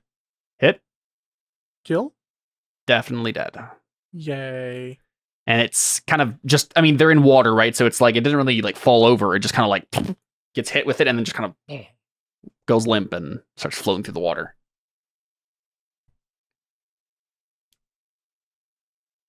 And do you have any more movement, Audrin? Yeah, that was only like 35. Because technically there's still like the unsafe chamber and the ticking clock on the ambient energy to worry about. So you probably just want to, we probably should stay in turn order and then have you try to go and fix that. Or 30. 50.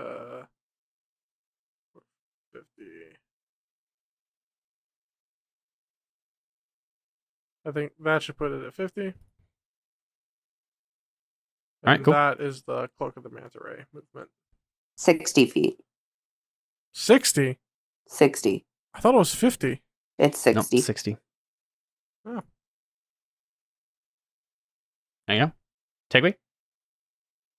The main consideration is just which room do you want to be in? Do you want to go up with Audrin if something is in this room ahead? There's no more active combatants. But Yeah. I think, let's see, I can move 40 feet, so I can get right up to the door. Yep. Yeah, you could ready an action, maybe. Right. I'll probably get right up to the door and I'll just ready an action to like attack whatever I see in front of me. Yep. If there's something like right next to me within 5 Yeah, right now it's locked. Or right now, the door is closed. But as soon as Audrin opens it or someone else, you will be able to do so. All right, unsafe chamber. I think that's the one everybody's in. Yeah. Well, not everyone. Let's see. 1, 2, 3, 5. Yeah, it's everyone minus you, Deli. Yay. Wait, but that means now I'm locked. Yeah, again. So I love this. This is a great mechanic, and I'm so happy I did it. This door closes behind you, and now all of you have to make the con save. So cold and necrotic.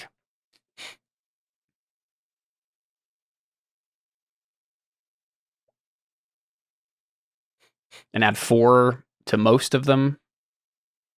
Nope, just Benedict and Nestor. And what is it to actually save?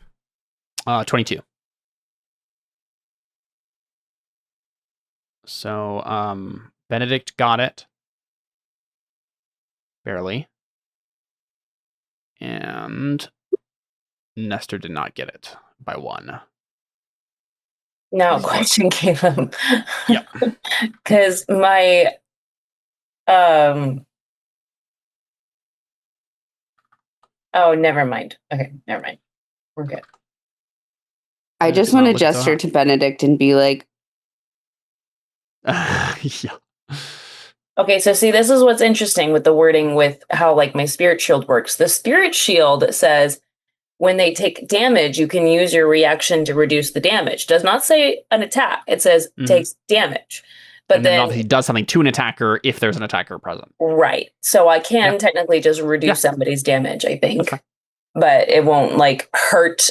It won't hurt the energy. Yeah, exactly.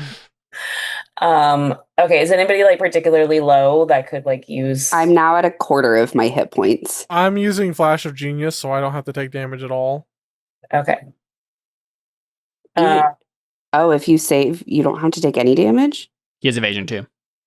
Oh, but that's only for dex saves. It's for dex saves. Yeah, no. So Be 22. Okay, so you want some healing back? That could be nice. Okay, there you go. Take 10 back. 10 back, okay. I know it's not much. Thanks. I went from 42 to 52. Okay. Thanks. That basically means that if it's mind chamber again, I don't automatically like go down. Man, Surge rolled terribly. All right. Surge and Benedict are not doing so hot. It's Surge's turn. Hey, actually, do you want to like give that HP to Benedict? Yeah, Benedict, you're pretty low.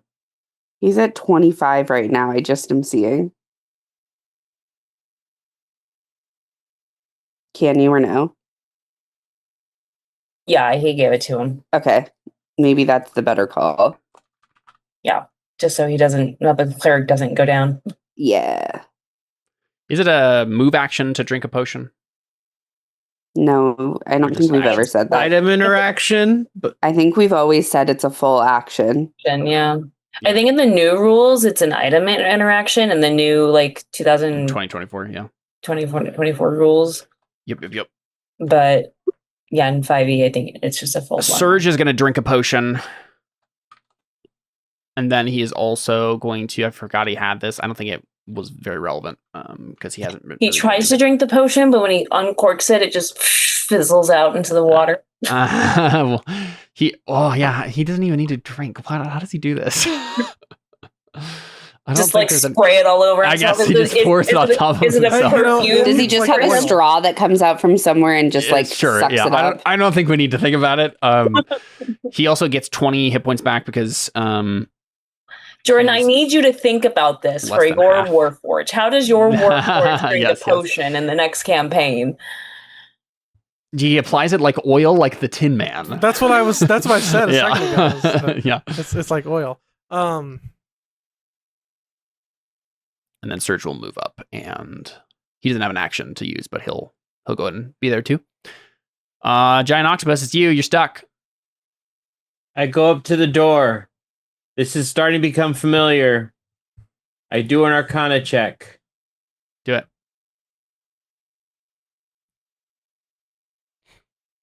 Uh, 19 is not good enough. You fiddle with it for a second, and it doesn't do anything. That's my turn then. Because I can't...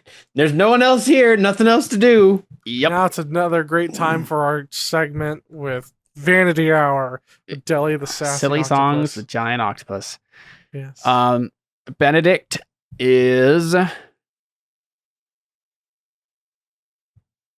going to heal himself before he peels himself? Probably, something like that. He's got so many things going on. Did you put him up to 35 HP? Oh, no, I forgot that happened. Okay, he will, I think, cast a healing spell of some sort. He doesn't have mass cure wounds prepared. Just mass healing word.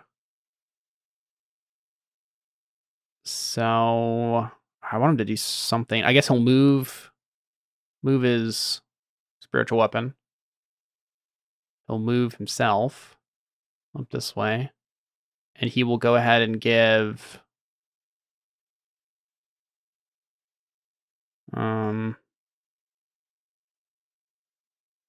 what's the range on? Wait, you still have guidance, don't you, Anna? I've just kind of assumed isn't guidance concentration? It's concentration like up to a minute, I believe. Isn't it just? But he's taken a bunch of damage. You're right. He did. It was gone by now. You're right. He'll go ahead and do guidance again on Audryn. I thought guidance only lasted a round. No, it is concentration up to it. Okay, never mind. It's just usually you use it right away, right? Okay, 2 rounds left until ambient damage hits again. Anna, it's you. I'm gonna come up here, and can I just give the help action to Audryn? Yes. Yeah, that's fine. Just to make sure we can get through. And then if I stand right here, I'm still in like Surge's aura, right? Yes. Okay. Indeed you are. All right, Nestor will move up he can move up all the way here, and he'll ready in action to stab the first thing he sees beyond the door as well. And Audrin? over here, aura farming. So you have guidance and you have advantage. Cool. Let's Arcana to open the door. With Mage Hand, you can even do. I'll do Just it from right with, where you with are. Mage Hand, since everyone else is in front of me. Yep. Guys, I'll do it myself. Audrey's just like, and Audrey's like shorter than most everybody here, so he's just like, exactly. Yeah. Yep. Exactly. Whew. Nice. I don't think you need guidance. So save it for a more important role, I suppose.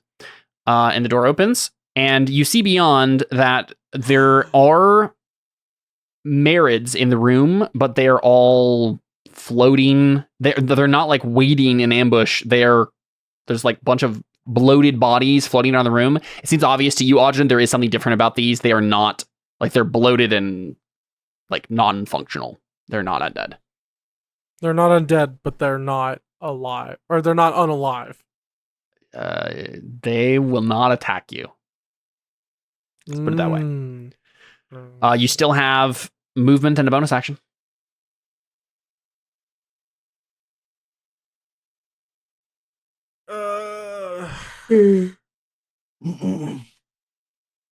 I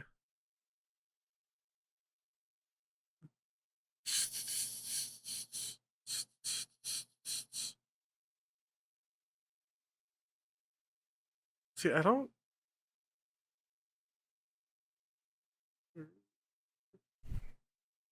I'm gonna step into the room. Actually, I'm gonna go straight up to the panel. Yep. And I'm imagining that it looks something like a big organ, not like a living organ, but like the instrument, right? It has a bunch of little like. It could also be that. I honestly it could maybe be a mix of both. organ. It's an organ. Let's say that. My gosh. And it has a bunch of little like bone keys, right? Or coral keys or something like that, right? But like it looks like that's how you like work it. Eat your heart out, Lowry. Or maybe play your heart out. Anyway. Do you get in contact with what's his face at that point with the sending stone? Yeah, I tell him, here's everything that just happened. There's zombies. Also, yeah, we can assume that you're giving us some brief information, and we don't need to dwell on it too much. Takeaway, you're moving into the chamber. It does not seem like there's an enemy.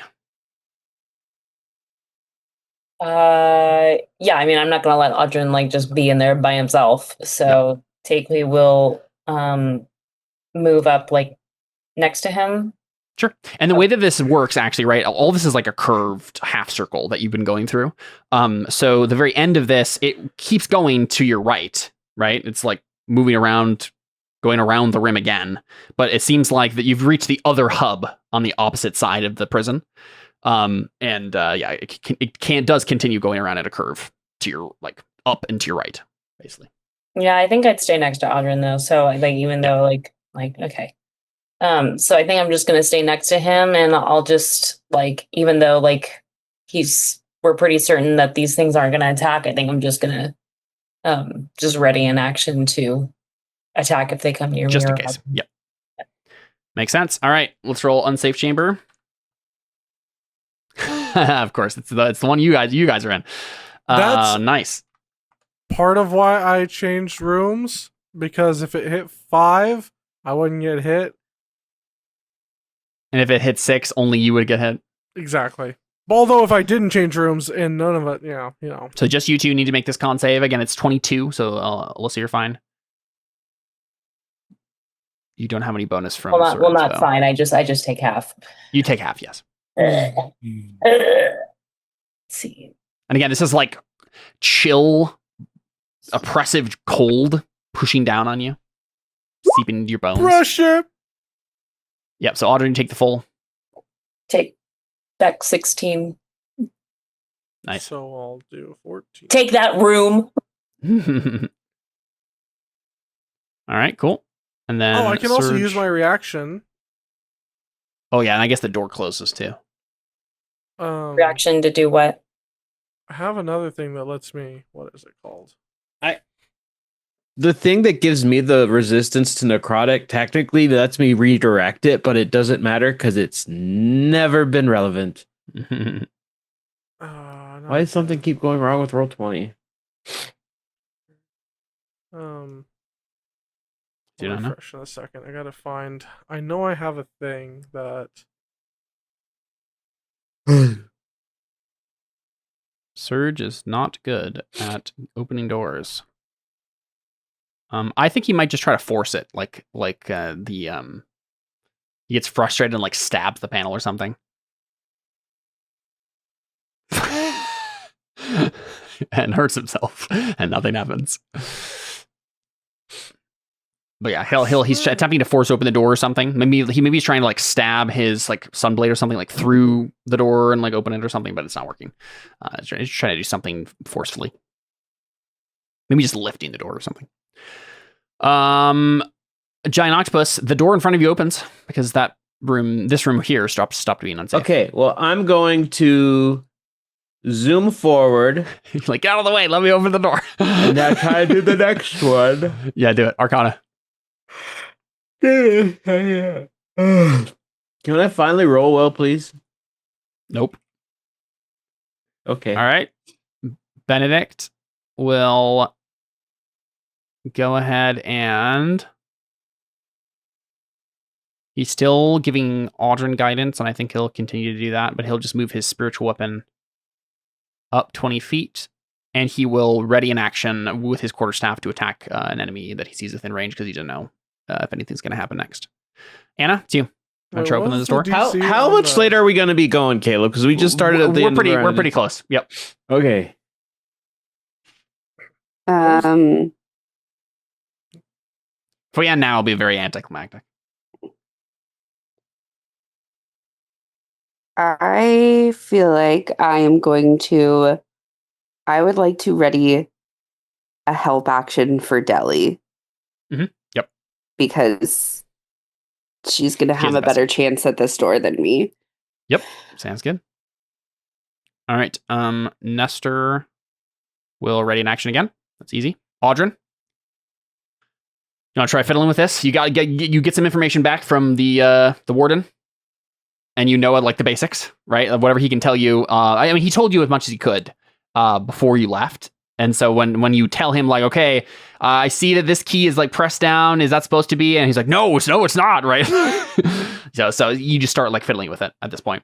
I'm happy to give my action like everybody else did their last turn. No, I'm just kidding. Attack the keyword. I'm thinking that you have advantage from the warden. So you can feel free to make an Arcana check, and you can see if you can figure this out. Audryn is very good at like solving magical problems. So I think right away, well, you go ahead and make the roll, and I'll tell you what you see and figure out. Okay, I think Flash of Genius or Guidance at the very least would matter here. You want to roll Guidance, see if you get it? Let's roll Guidance to begin with. It's 1d4, right? I believe so, yeah. Nope, okay. Flash of Genius. Boop, there we go. Sounds good. And with Flash of Genius... That's a 43. Yep, with a 43, you, Audryn, understand very instinctively, as the warden has explained in the past, right before you went in here, and what he's referring to you now via Sending Stone, as you frantically try to fix this so your friends don't get burned or frozen to death, is that this has been very directly sabotaged. It is not just malfunctioning on its own. Someone sabotaged it, and it caused the deaths of the entire crew on purpose. And it's easy enough to redo it. And I think we see you hit the final key as our session is coming to a close. And everyone can feel the presence, this oppressive, cold presence all around you suddenly vanish.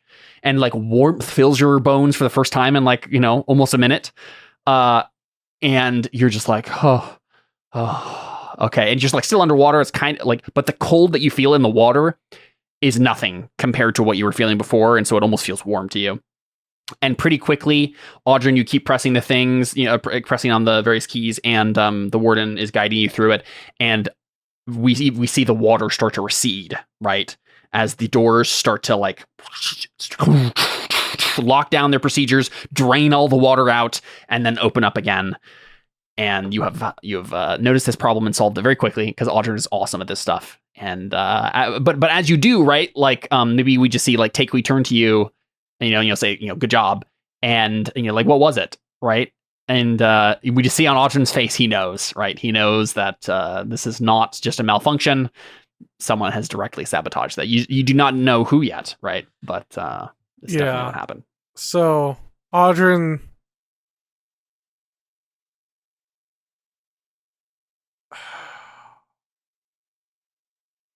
yeah, Audryn has a somewhat grim look on his face, and he just looks over at Takeway and said, "This was intentional. Someone did this. This wasn't an accident. This wasn't circumstance.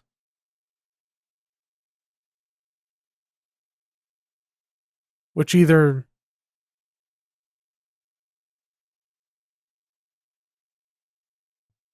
means someone was down here that was never supposed to be, or this is or there's a traitor in the Genie Synod." And on that line, we go ahead and end our session. Okay. Cool. There you go. That's been our episode of Terra Invicta. Thanks for going a little bit later, guys. I think we got a good arc there. I'm glad we got through that whole sequence. I was pretty happy with that. I gotta say, I was interested in doing the environmental, the rooms closing and stuff, and I think it went pretty well. I succeeded on my mission of draining a bunch of your resources, which you will now have to figure out how to regain or prepare yourselves for the fight with the Kraken soon. And we'll do that next time on Terra Invicta. Adios.